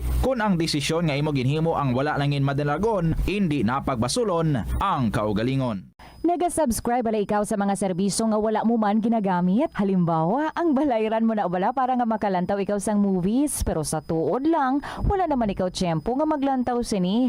Hapos lang libatan ang bulanan ng mga subscription sa streaming services kag mobile apps, kag wala ka lang nakadipara, ma-charge na ini sa imo nga bank account bisan nga wala mo man regular nga ginagamit. I-review gid ang imo nga ginagastuhan sa mga charges kaangay sini, kag ikonsiderar man ang pagkanselar sa mga hindi kinahanglanon nga mga subscription agod nga mas magamit mo ang imo kwarta sa mas kinahanglanon nga mga butang. Ini nga pahanumdom ang ginadulong sa imo sang the #1 and most trusted radio network in the country, Bombo Radio Philippines. Basta Radio Bombo! Iyari ang mga household level fire safety measures nga dapat tandaan agud makalikaw sa sunog sa balay. Hindi magbutang o kung magtipon sang flammable substance o kung chemical nga makatugas ang sunog sa kusina o kung sa sulod sang balay. Ipalayo man sa mga kabataan ang pospro kag lighters. Patya ang kalayo kag baga matapos ang pagluto sa kusina. Siguraduhon nga wala nagasungaw kag pirmi limpyuhan ang mga kerosene kag gas stoves. Tandaan, ang paglikaw sa sunog sa sulod sa balay, responsibilidad sang bilog nga pamilya. Nakahibalo ka bala nga ang color ang makaapekto sang imo nga modo? Santo sa pagtuon sang American Home Shield, mayara sang correlation ang color kag mood. Kaangay sang pula nga nagapataas ang blood pressure kag heart rate. Apang mas maayo ang duag nga pula kunyara ini sa kusina, bangod mas nagapagana ini sa pagkaon. Ang shades nga blue kag green ang ginaabiso sa mga psychologist nga nagakadapat yara sa sulod sang imo kwarto, bangod ini nagapakalma sa paminsaron sang tawo. Sa pagbugtaw mo sa aga, cold baladayon nga tubig ang imo ginainom? Ay, dali lang, wait a minute, para sa ininit. Suno kay Dr. Deborah Weatherspoon, isa ka advanced practice nurse, mas maayo nga mag-inom sang alabaab nga tubig sa aga. Paathag ni Weatherspoon, iniya nagabulig sa lawas nga magpagwa sang toxins, kag naga-improve sang imo blood circulation. Sa mga babayi, ang pag-inom sang alabaab nga tubig ay nagabulig man kung ikaw nagasuprer sang period cramps. Ang tambo o kung bamboo shoots manggaranon sa dietary fiber, low in calories kag power-packed sa essential nutrients. Suno sa pagtuon sang comprehensive reviews in food science and food safety, ang phytosterols kag phytonutrients sa tambo ang ideal sa pagtunaw sang harmful LDL cholesterol sa lawas. Ang antioxidants sa tambo ang essential man sa pagpabaskog sa sulod kag sagwa sang lawas. Suno naman sa pagpanalawsaw sang Journal of Ethnopharmacology, ang bamboo shoots mayara sang anti-inflammatory kag analgesic o kung pain-killing properties. Magtipid sa paggamit sang kuryente, pinaagi sa mga masunod. Maggamit sa mga energy-efficient nga bumbilya, kaangay sang compact fluorescent bulbs o kun LED lights, imbis nga incandescent bulbs. Patsyo ng mga suga nga wala ginagamit. Tingbon ang mga bayo sa pagpamlansya. Himuon ang pagpamlansya isa lamang kabes sa isa ka semana. Buksan ang inyo bintana agud makasunod ang preska nga hangin kag silak sang adlaw sa sulod sang balay agud malimitahan ang paggamit sang electric fan kag suga. Mga kabombo nga motorista, yari ang mga pamaagi agud makatipid ka sa gatong. Ipasiguro nga yara permi sa maayong nga kondisyon ang imo salakyan. Check yara ang imo nga goma kag siguraduha nga yara sa husto nga tire pressure. Likawan nga naka-idle ang makina sang imo salakyan bangod nagakonsumo ini sang gatong. Buksi ang bintana sang imo salakyan kag magamit lamang sang aircon kung kinahanglan. Kag pagkamaayuha nga mag-commute na lang o kung maglakat-lakat kung malapit man lang ang imo kadtuan. Likawan ang aggressive driving kag padalaga na ang imo salakyan sa husto lamang nga katasigon. Hindi lamang sa jeans o kung tugas ng katigulangon ang rason sang hair loss o kung pagkaunot sang buhok. Natukiban sang health expert sa South Korea nga ang hair loss ang tuga sang environmental factors. Sa bugos nga kalibutan, nagalabot sa 4.2. Ito ang Bombo Radio Philippines. Fully digitalized. Numero 1 sa balita, komentaryo, drama at serbisyo publiko. Bombo Radio Philippines. Bombo Radio Philippines. Ang inyong #1 at most trusted radio network in the country. Basta Radio Bombo! Hello and good afternoon, kids, sa inyo tanan mga kabombo. This is Tita Regine, nagapanumbalik kita diri sa kahapon lamang program sa unang nga Biyernes para sa bulan sang Abril sa mga devoted Catholics naton dira. Of course, we know may ginapatigayon basta Biyernes, no? Ara kita sa sulod sang Lenten season, ang Via Crucis or Way of the Cross. Reminder lang. 16 minutes after 2 o'clock, check ta ang aton nga Elections Day countdown. 38 dias na lang mga kabombo. Oy, nagahilapit ang election day, nagainit naman ang pagpangampanya. Well, sa nga hapon, diri sa kahapon lamang program, padayon nato na pagdulong sa mga makalilingaw nga mga kasaysayan, hindi lang makalilingaw, hindi lang makahatag kalingawan sa aton tanan, kundi eleksyon man kag inspirasyon sa aton nga pagpangabuhi. Salamat sa liwat sa aton nga winner nga pag-interviewon ta na boss, nag-reply na siya, no? Si Baby Aris sang Lambunaw. Gani kamo man dira mga kabombo, kung gusto nyo man, kamo naman ang next nga akon makaatubang diri, kamo naman ang next nga interviewon ko, una gid nga himuon nyo is to share a story. So sa pag-share, pwede nyo na ang ma-email sa bombo_iloilo at bomboradio.info or sa gihapon sulaton and then ipadala or ipadulong diri sa Sky City Tower sa Mapa Street, Iloilo City. Kung ikaw gid mismo ang makadulong, mas mayo pagid. Who knows by chance? Makakita ay kita diri nga duwa. Ari na ang atong ambahanon para sa inyo sa sininga hapon. Bangod yung mainit ang panahon, we're wishing di gid man bagyo, ano? Bisan LPA lang. Or bisan ulan-ulan na lang. But here's the song, Bagyo by Ian Braille. Good afternoon.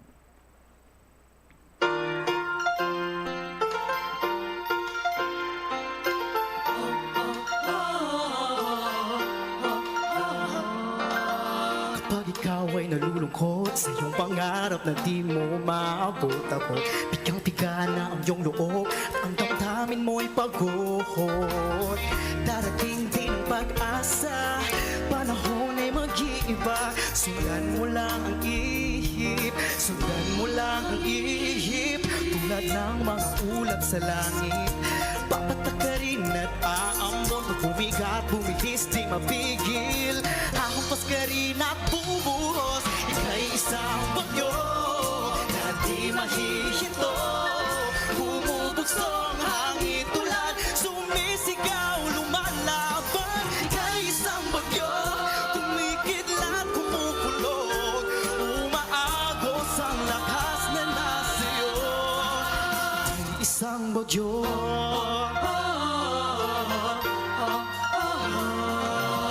Kapag ikaw ay nangangamba sa buhay mong baka na patungo sa wala, loob mo ay may dalang kaba, damdami di makahinga. Asang may sasigip sa'yo, panahoy kaibigan mo. Sundan mo lang ang ihip, sundan mo lang ang ihip. Tulad ng mga ulap sa langit, papatak ka rin at aambot. Bumigat, bumilis, di mapigil. Hahampas ka rin at bubuhos. Ika'y isang bagyo na di mahihinto. Bumubugso ang hangin tulad, sumisigaw, lumalaban. Ika'y isang bagyo, kumikidlat, kumukulog. Umaagos ang lakas na nasiyo. Ika'y isang bagyo, pag ang mundo'y pasan at ka'y nahihirapan. Tuwing alas sa langit, tunugutin iyong tapang. Oh,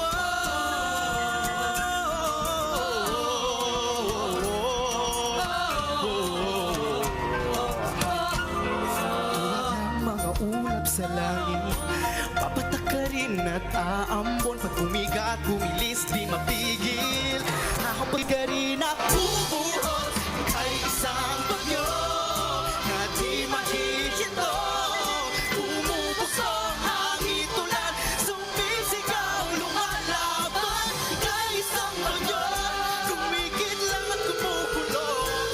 Umaagos ang lakas na nasiyo. Ika'y isang bagyo na di mahihinto. Bumubugso ang hangin tulad, sumisigaw, lumalaban. Ika'y isang bagyo, kumikidlat, kumukulog. Umaagos ang lakas na nasiyo. Isang bagyo, bagyo. Ika'y isang bagyo.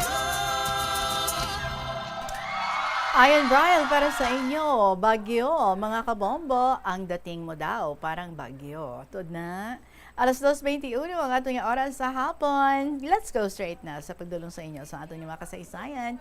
May ari kita diri sang sulat, nagikan kay Lynn Sang Gimaras. Dear Tita Regine.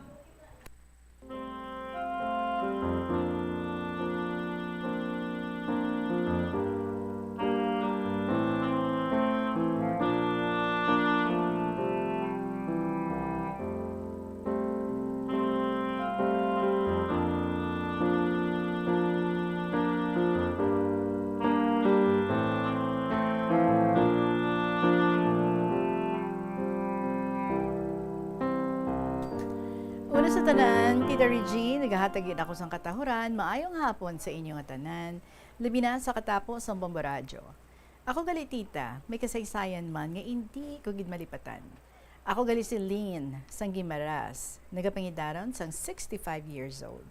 May bana ako kag isa ka bilog ang anak. Ini nga ako nga bana, balo ini siya, nagaedad ini siya sang 88 years old. Ang una niya nga asawa, napatay, kag may bata sila. 5 ka bilog, 2 ka babayi, kag 3 ka lalaki. Sa nabalo siya, nangaluyag siya sa akon. Ginbaton ko man siya, kay nagpakasal kami sa mayor lang. Amo na nga may bata kami, nga isa ka bilog kag lalaki. Sang una namon nga pag-asawahay, baton man ako sa mga bata niya.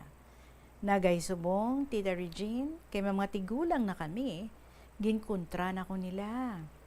Nag-away kami sa mga bata niya. Kay kuno, ginapabayan ko kuno ang tatay nila. Pero tita, sa matuod lang, palangga ko na ang tatay nila. Kalain sa mga batasan sa mga bata iya. Nag-away kami sa bata niya nga lalaki, tanan sila nga bata niya nag-ilintra.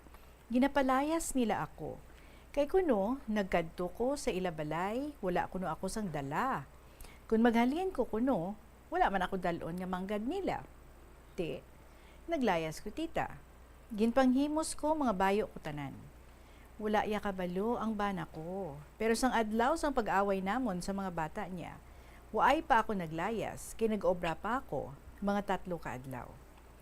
Pagkatapos ng 3 ka adlaw nga obra ko, sang gabi sina, ginready ko na ang mga idala ko nga mga bayo. 3:00 pa lang sang kaagahon. Naglakat na ko pakadto sa balay sang magulang ko. Pasan ko ang maleta kag mga bags, kag plastic bag. Abi mo tita, sa mga talamnan pa ang kinaagyan ko kag may mga humay pa kag tubig. Nagatinagasak lang ang agi ko kag may karabaw pa nga nagatulog. Nakibot guro ang karabaw kag nagdalagan, abiya siguro bagat. Abi mo tita, 3:00 ang kaagahon, wala gid ako nahadlok kay kalatian pa ang ginaagyan ko. Samtang nga nagalakat ako, nagahibi. Pag-abot ko sa balay sa magulang ko, nakibot gid sila. Kay abi nila, kung sino ang nagapanawag nga buksan ko. Hambal sa magulang ko, nga ari ka man, ano natabo sa imo nga dala mo maleta mo, din ka makadto. Tihambal ko, naglayas ako, kay ginapalayas ako sa mga manak ko. Ginabalan ako sa magulang ko, nga kung ginpalayas kanila, hindi ka na to magbalik-balik. Kay kung magbalik kuno ako, hindi na ako pagbatunon sang magulang ko. Nagalibog ang ulo ko tita, kung ano ang himuon ko.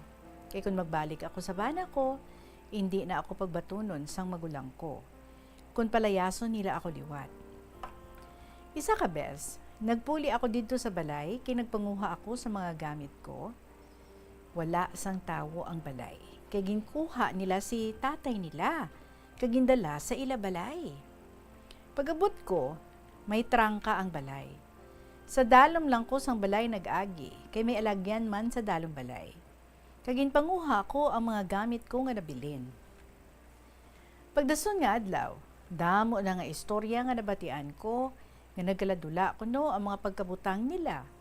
Ti ako man to tita gamit, akon man to, ginkuha ko, so hindi man to ila. Tita, pigado man kami. Parehos man lang kami nga pigado. Pero sa balay pa sila gani sa magulang ko. Nagahulam sa mga gamit kung may okasyon sa ila. Nga ang ihambal pa nila sa mga tao, nga nagkaladula ang mga gamit nila, kaya wala man sila mga gamit.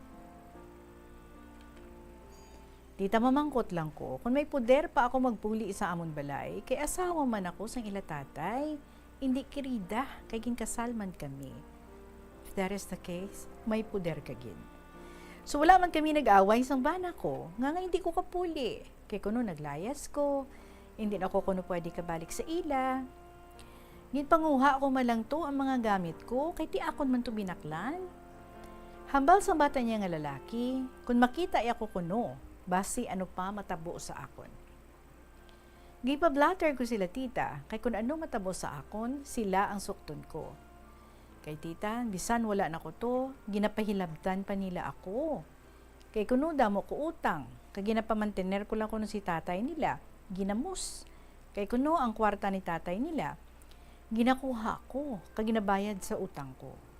Tiabi mo na ang pagpatok-patok nila sa akon. Ginpablatter ko sila sa barangay kay gusto ko nga wala na hilabtanay. Nagatubangay man sila, tanan ginhusay man kami sang kapitan, ti hambal nila. Hindi na akong sila gusto nga magbalikay pa kami ni tatay nila. Kay kuno naglayas ako, kag wala kabalo si tatay nila. Hindi na sila gusto nga magbalik pa ako. Kay ang balay kuno nga ginaisara namon sang wala pa ako naghalin, ila kuno ni nanay nila, kag tatay nila, sang wala pa mapatay ang ila nanay. Ti isubong tita, kay kasado man kami ni tatay nila, may rason man ako nga mag-estar kay tatay, kay bana ko si tatay nila. Tita, may mga pangabuhi naman sila tanan. Nagapahilabot pagid sila sa amon. Kay wala man ko nagapangayo sa ila. Kung may ihatag sila, ti batunon ko. Kung wala, ti wala man ako nagapangayo sa ila. Ginambalan sila ni kapitan, nga kung magbalik si tatay nila sa akon, masugot sila. Baw, ang isaya ka bata, nagpamiripigid, nga hindi siya magsugot nga magbalik si tatay nila sa akon. Tiyamat sang kapitan, mangkutunta anay si tatay nyo, kung gusto pa niya magbalik sa manding nyo, para nga mabalaan ta kung anong dapat sa, or ano ang sabat sa tatay ninyo. Pagadason nga adlaw, nagkadto ang kapitan sa ila balay. Ginhapit ako nila diri sa balay sa magulang ko, kag nagupod man ko pakadto sa ila. Baw-ara gid sila tanan nga mga bata niya, ara man si tatay nila. Nagsulod ako, kag nagpungko, kay ara man si tatay nila nagapungko. Tihambal sang kapitan, Tay, anong desisyon mo? Gusto mo pa magbalikay ka mo ni tiyay? Tiyang sabat sang tatay nila, hindi na, kay naglayas siya, kag wala naglisensya sa akon. Ti hindi na ako magbaton sa iya. Ginsabat ko siya, tita, nga kung amuna ang imo desisyon, okay lang. So nagpuli ako dayon, tita, dulong ako sang bata ko nga lalaki, kay nagupod man sa akon. Ti isubong, tita, ari ako diri sa balay sa magulang ko, mga 7 na ako di kabulan. So diri na lang kutob ang sulat ko. Madamo gid nga salamat, more power, and God bless. Ang tagpadala, Lynn Sangimaras.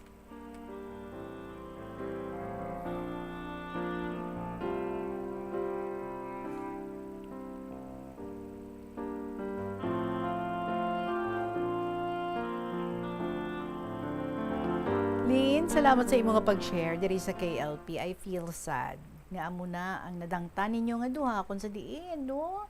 Diin pa nga may mga edad na kamo, diin pa nga dako na ang bata ninyo, tapos ang iyaman nga mga kabataan, may kanya-kanya naman nga mga pangabuhi.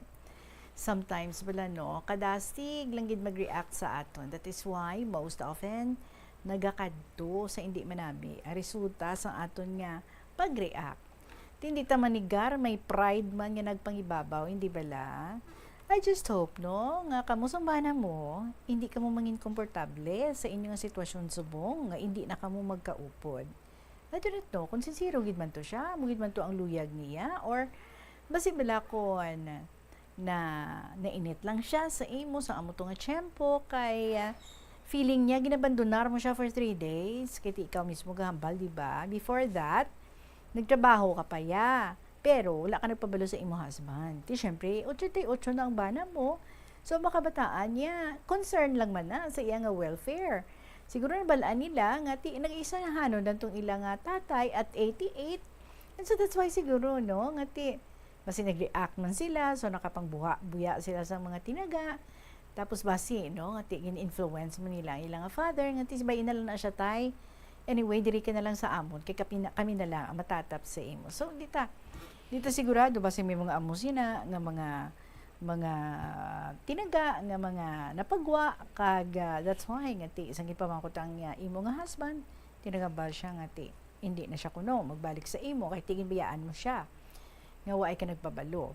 Pero ako, nag-react na ako, nga, why is it so easy for you nga maghambal? Kung hindi na siya, amo na So, nagpuli ka to sa imo nga magulang. Well, muna ganino, siling ko, I just hope hindi ka mo mangin komportable nga duwa sa inyong sitwasyon subong at hindi na ka mo magkaupod. You know, basi pwede mo man matry pa istorya liwat ang imo bana, kag basi pwede pa man nga makareconsider siya. Kiti sa inyong edad, especially sa edad sa imo bana, manami man nga may kaupod siya, kag kamo nga duwa ang magkaupod. Kag ginaatipan ninyo ang tagsa-tagsa, especially ikaw. Ikaw dapat, no, bilang asawa, amo ang nag-atipan sa imo bana. Yes, good, gaarang iya mga kabataan, pero lain gid.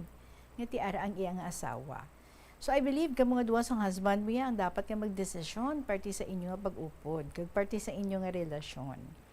So kung luyag mo pa nga mag-uptanay ka mo liwat sa imo bana, then pangitaay tsansa nga maistorya mo siya. If amo sa gihapon ang luyag niya, nga hindi na lang siya magpakig-upod sa imo, then patawhayi anay, kag i-try mo naman liwat. At least bala, no, from your end, kung ano man gid magkalatabol sa ulihi, hindi ka mag-guilty. Pagod ka balo ka, nga nag-attempt ka gidya, nga magbalikay ka mo, nag-effort ka.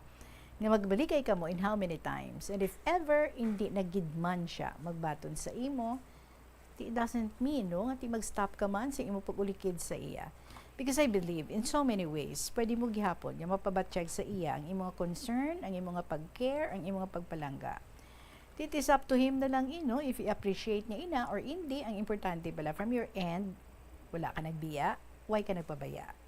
And as you do this, continue na lang to pray. Natandugon man siya sa Ginoo, kaghatagan niya pa isa ka tsansa ang inyong relasyon. So kabay, no? Na mangin mabakod ka sa pagatubang sa mga pagtilaw, halin sa iya kabataan especially. Nami man, nga ti makareconcile mo kamo sa iya nga mga kabataan so that ka mga duwa sa imong husband, makapangabuhi ka mo nga duha nga ara ka mo magkaupod ka mo sa inyong subong nga edad nga dapat magkaupod gid ka mo kag ginaatipan nyo gid ang isa kag isa, especially ikaw nagaatipan sa imong husband nga may edad-edad na. So God bless you. Salamat Kidlin sa imong pag-share diri sa KLP. Oras naton is 2:34. Magabalik kita with more stories para sa inyo diri gihapon sa kahapon lamang program Kaupod si Tita Regine. Hindi pagpakanubuan ang piso-piso mo nga natipon. Bisan madugay magdamo, iniamo ang mahimo nga emergency fund sa tion nga tuman mo na kakinahanglanon ng kwarta. Abi mo, amo man ini ang makabulig sa imo nga hindi na pag-imutang ang imo kaugalingon sa risgo, kaangay sang pagpangutang nga may dako nga interest o kun pagpamroblema bangod hindi on time ang bayad sa imo nga bills. Ang imo man nga savings ang makapaligon sa imo nga saving security sa tion nga abi halimbawa madulhaan ikaw sang obra. Ini nga pahanumdom ang ginadulong sa imo sang the #1 and most trusted radio network in the country, Bombo Radio Philippines. Basta Radio Bombo! Ano bala ang dapat tandaan sa tion nga magbiyahe agod mangin hassle-free ang bakasyon? Yari ang pila ka mga tips. Una, i-check ang health kag travel alert sa napili nga mga lugar.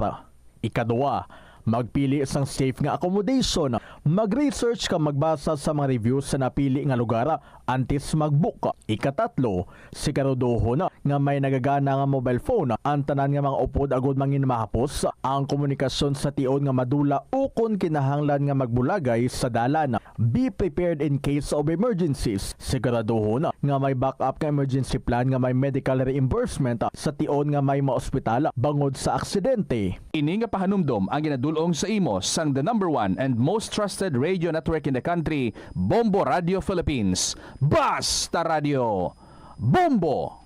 Kung nagakaon, ginapraktis mo man ayhan ang good manners and right conduct. Ini amo ang paghimo sang good etiquette kag mangin matinahuron sa mga tawo nga kaupod sa pagkaon. Pila sa mga kinahanglan himuon kada tion sa pagkaon amo ang masunod. Maghugas ang kamot. Masami hugasan ang kamot antes magkaon agod mapabilin nga matinlo. Magpungko sang maayo, sit up straight.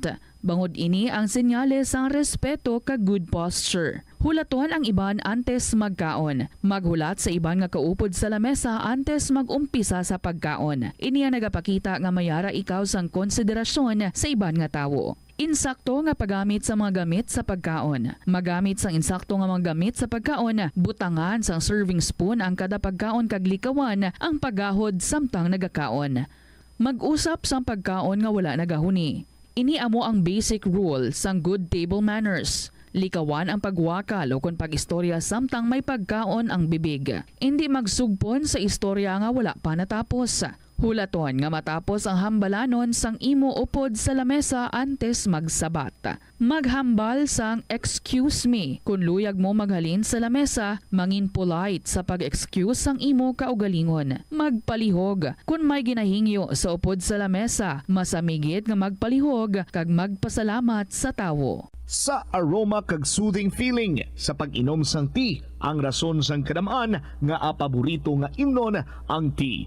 Sunod kay Ansley Hill, registered dietitian sa Western Oregon sa Estados Unidos, ang mas sobra 3-4 katasa nga pag-inom sang tea sa isa ka adlaw ang makadala sang hindi maayong nga epekto sa lawas. Kinahanglan nga moderate intake lang sa tanan nga ilimnon agod ma-achieve ang healthy living. Ang kalibutan ginakabugusan sang 71% sang tubig o kun kadagatan. Kag ang kadagatan nagabulig sa pagtuga sang tubig nga aton mainom kag hangin nga aton ginahaklo. Gani aton halungan kag imentenar ang malimpyo nga ginaagyan sang tubig kag mga kadagatan. Sa masunod nga mga pamaagi. Magpartisipar sa mga organisasyon o clean up events. Likawan ang paghaboy sa mga basura kung sa diin lang. Buhinan ang paggamit sa mga single-use plastic, hindi pag-i-flush o kung ihulog sa mga lababo ang mga basura sa panimalay, kaangay sang plastic straw, auto fluids, kag mga grasa. Kadagatan proteksyonan, kag limpyuhan. Ini nga pahanumdom ang ginadulong sa imo sang the #1 and most trusted radio network in the country, Bombo Radio Philippines. Basta Radio Bombo! Ang cabbage o condrepolyo masaming nga panakot sa aton mga linuto. Suno kay Vanessa Voltolina. Ang cabbage isa ka excellent source ng vitamin C nga importante para sa pag-maintain sang strong immune system. Ang glutamine isa ka amino acid sa cabbage, isa ka makusog nga anti-inflammatory agent nga nagabulig sa pagbuhin sang joint pain, arthritis kag allergies. Ang cabbage naga-contain sang vitamin K kag antioxidant nga anthocyanin nga naga-boost sang mental function kag concentration. Nagasala ka bala sa imo nga tulunan kag daw hindi ka makahibalo kung ano ang imo nga unahon? Kung magtuon ikaw, siguraduhang anay nga nakakaon ikaw sang maayo, agud nga maka-function ang imo nga utok. Kung gusto mo ang snacks, siguraduhan man nga na-preparar na ini antes pa man ang imo study time. Bangod basi, mawili ikaw sa pagkuti sang imo nga pagkaon kag ma-distract ikaw sa imo nga tulunan. Siguraduhan man nga tapos na ang imo nga olobrahon sa sulod sang balay para nga makalikaw sa interruption kag para sigurado naman nga maka-relax ikaw kung matapos mo na ang pag-review.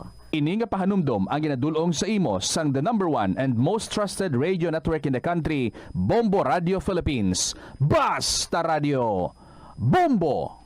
Yari ang mga simpleng nga paagi agod makakinot sang tubig. Tinguba ang mga lalabahan kag tinguba man ang pagpanglaba. Ang pagpanglaba sang isa ka bes sa isa ka semana ang nagakinot sang naglabot sa 50 litro sang tubig. Kung nagagamit sang washing machine, iset ini sa mas manubo nga wash cycle. Makakinot ka na sa tubig, makakinot ka pa sa enerhiya. Ang cyberbullying among paggamit sang offensive kag masakit nga mga tinaga online na ukon pinaagi sa text. Ang bullying ang nagatuga sa kasubok kag depresyon sa biktima. Magluwas ni, magabatyag siya sang kaakig, pagkadula sang interes sa mga butang nga iya naluyagan kung ikaw ang ginbully.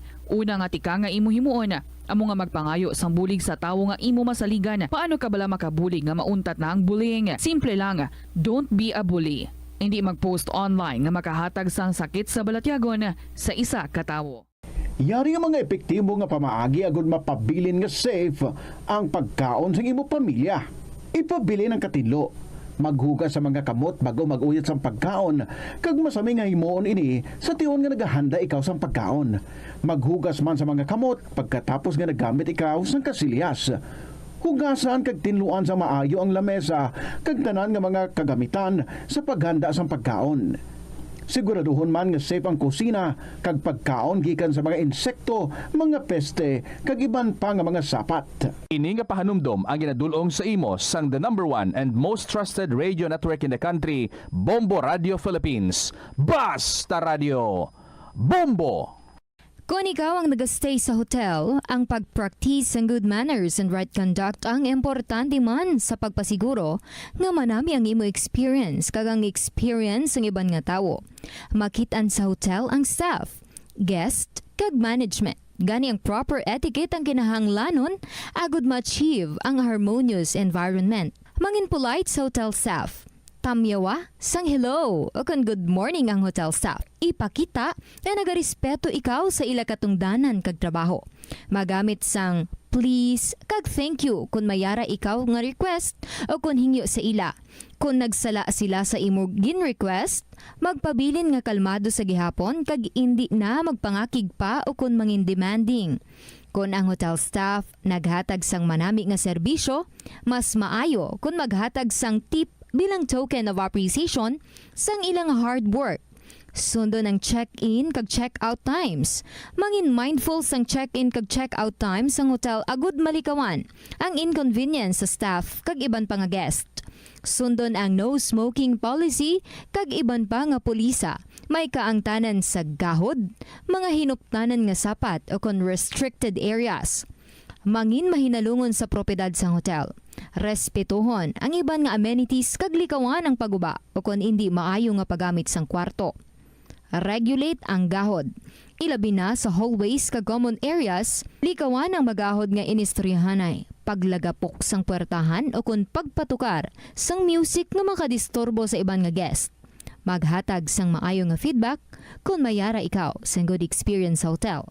Kung na-enjoy mo man ang imo nga pagdiner, magbilin sang positive review o kung magpabutsyag sang pagpasalamat sa staff kung mag-check out. Hindi man malain ang mag-loan, ilabi na kung major ang imo balak loan. Kaangay abis ang balay o kung salakyan nga kinahanglanon mo gid. Apang panugyan bala sa mga eksperto, kung dako gid ang imo baklon, ang cash gihapon ang best, safest kag cheapest nga option.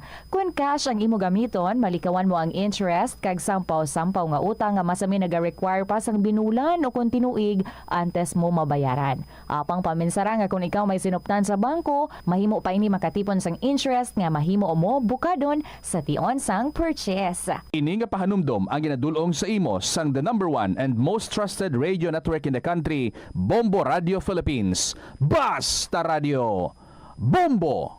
Wala sang adlaw nga ginapili ang mga aksidente. Gani ari ang mga tips nga dapat tandaan sa tion nga nagamaneho.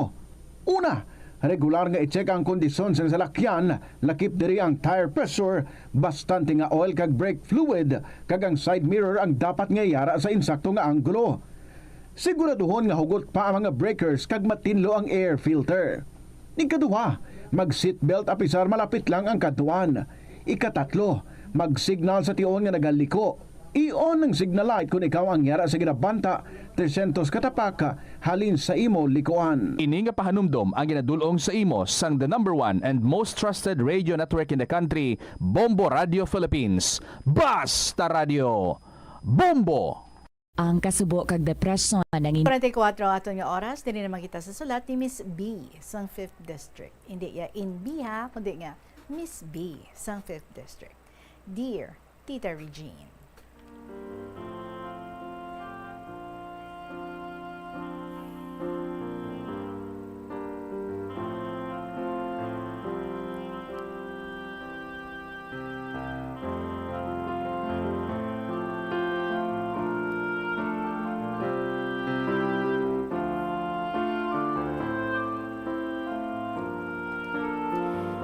good afternoon, Tita Red. Siya sa tanan nga tagpalamati isang programa kahapon lamang.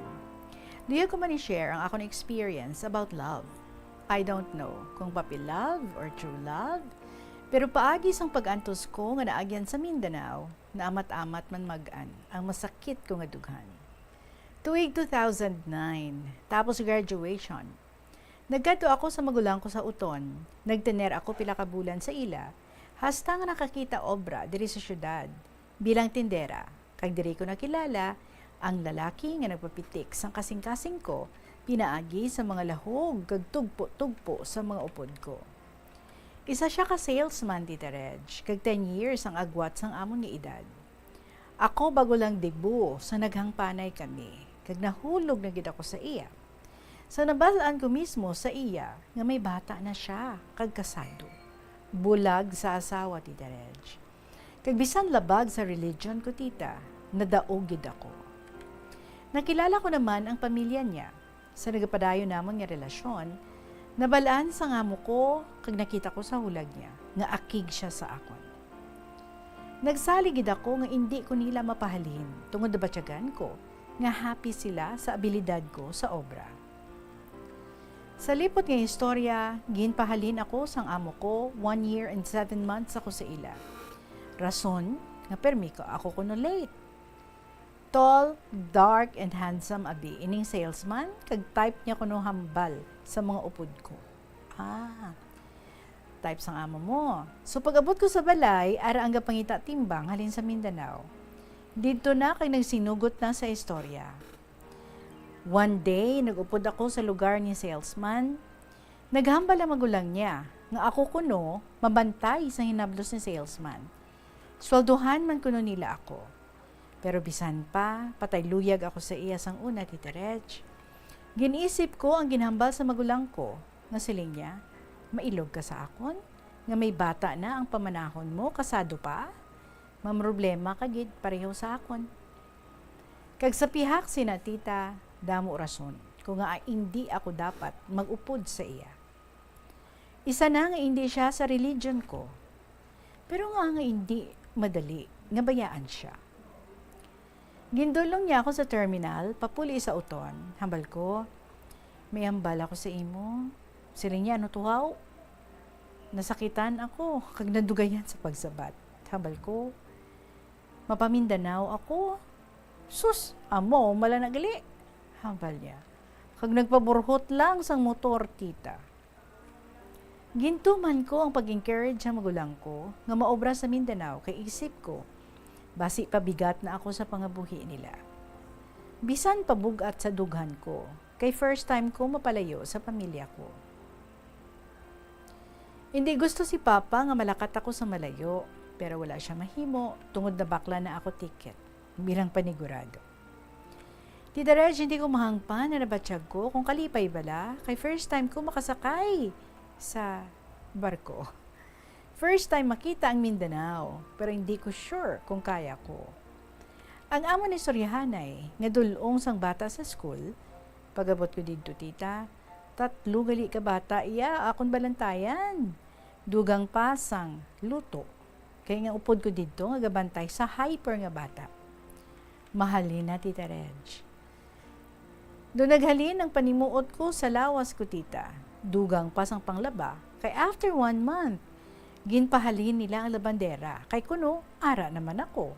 Abaho, to hindi gid manami. Galalain ako, tita. Nagdulungan akong kabudlay sa pag-adjust. In short, first timer gid ako. Dugang pa, nagpalayo ako sa salesman nga ginpalangga ko. Nagligad ang binulan nga sakripisyo ko sa malayo. Nangamusta ako sa salesman through call. Bako nagsaligbat siyang upod ko nga timbang, siling niya, Kuya, si ate, may migo na diri. Uy, gulpe lang siya nga nangakig, tita. Wala niya gid ginpamatian ang side ko nga tani. Ihambal ko pa sa iya nga, joke lang man na to.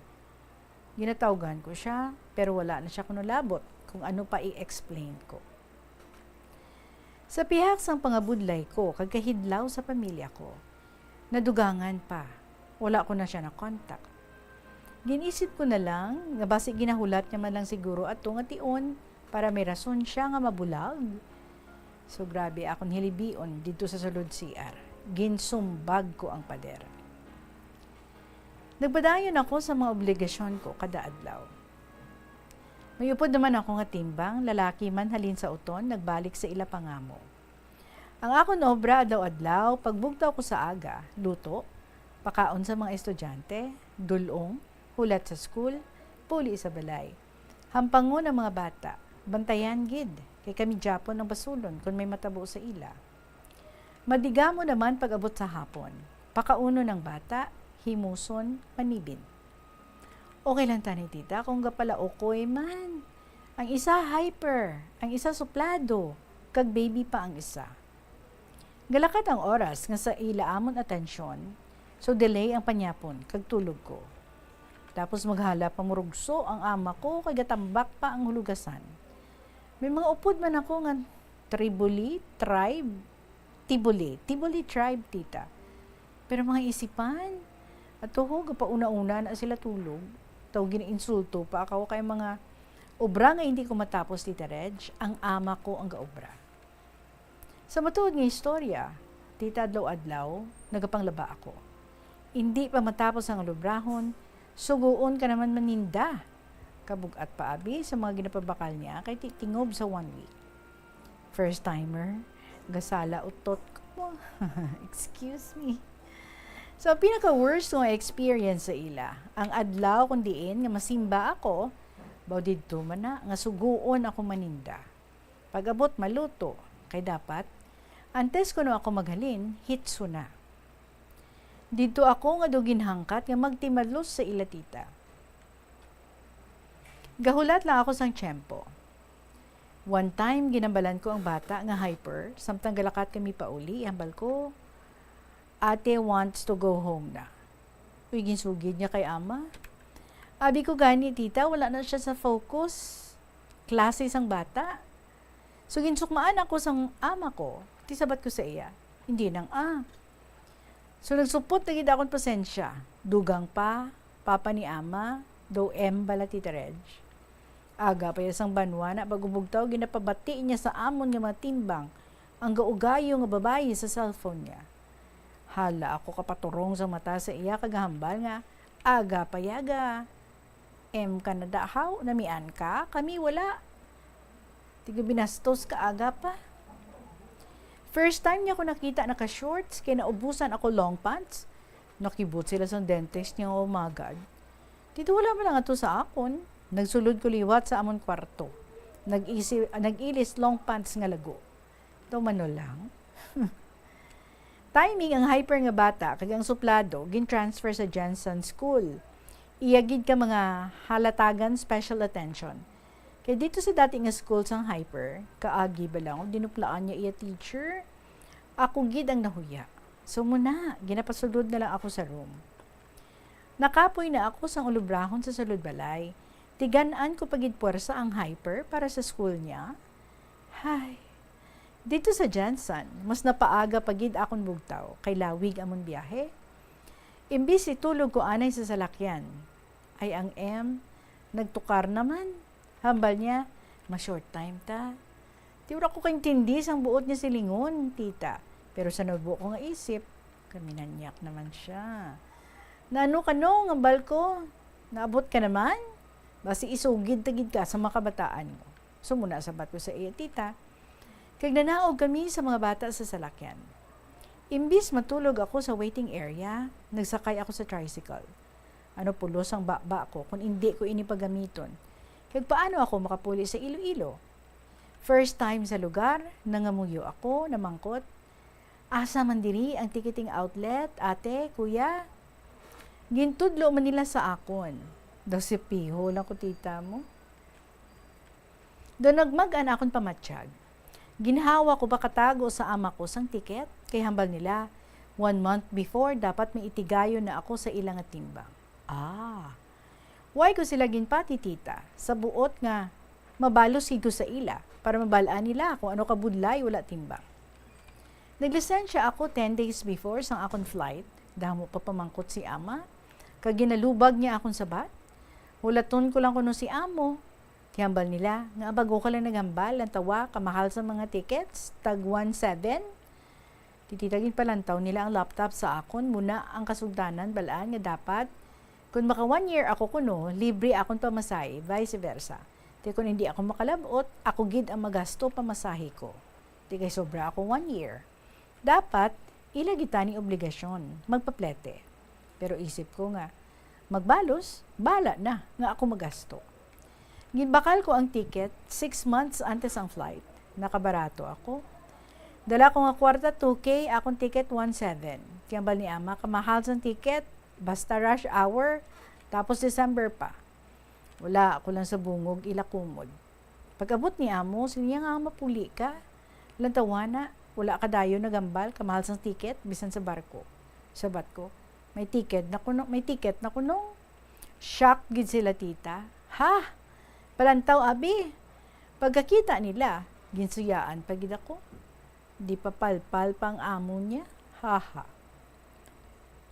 Nagsabay naman lang ko kadlaw. Okay, di pa palpal pa ang amo niya. Amo gali namin niya, ha.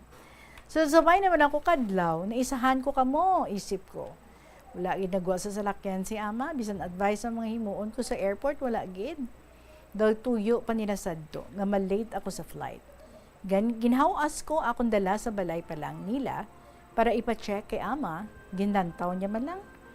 Gintudlo ko sa iya ang mga bayo ang ginpanghatag niya, ang kag ang lista with date pa. Kita na ni Gurado, gikuya tita, from 2010 to 2011, 1 year and 4 months, ang madulong ko nga pag-anto sa Mindanao. Bisan may mga kabataan na ako sa buong tita, gakadamguhan ko gihapon ang kalain sa feelings nga naagyan ko sa ila. Sa sulod sa damgo ko, nagasinggitan ako, nga hindi na ako daya magbalik. Tita Regine, damo pagigutan ni isugpon, parti sa natabo sa lolo, nga daw pelikula lang, nga ako ang kontrabida, pero sakit na likod ko sang time. Pagabot ko sa Iloilo, gin-invite ako sang helper ni salesman nga ma-birthday. Dito ko nabalaan. Nga bisan sang wala pa ako kuno nakapamindanao, damo siya babayi nga ginadiskartihan. Nag-move on na lang ko tita. So salamat sa pagbasa mo sa madamo. Malawig ko nga sulat, Tita Reg, more power. Truly yours, Miss B, sang 5th District of Iloilo.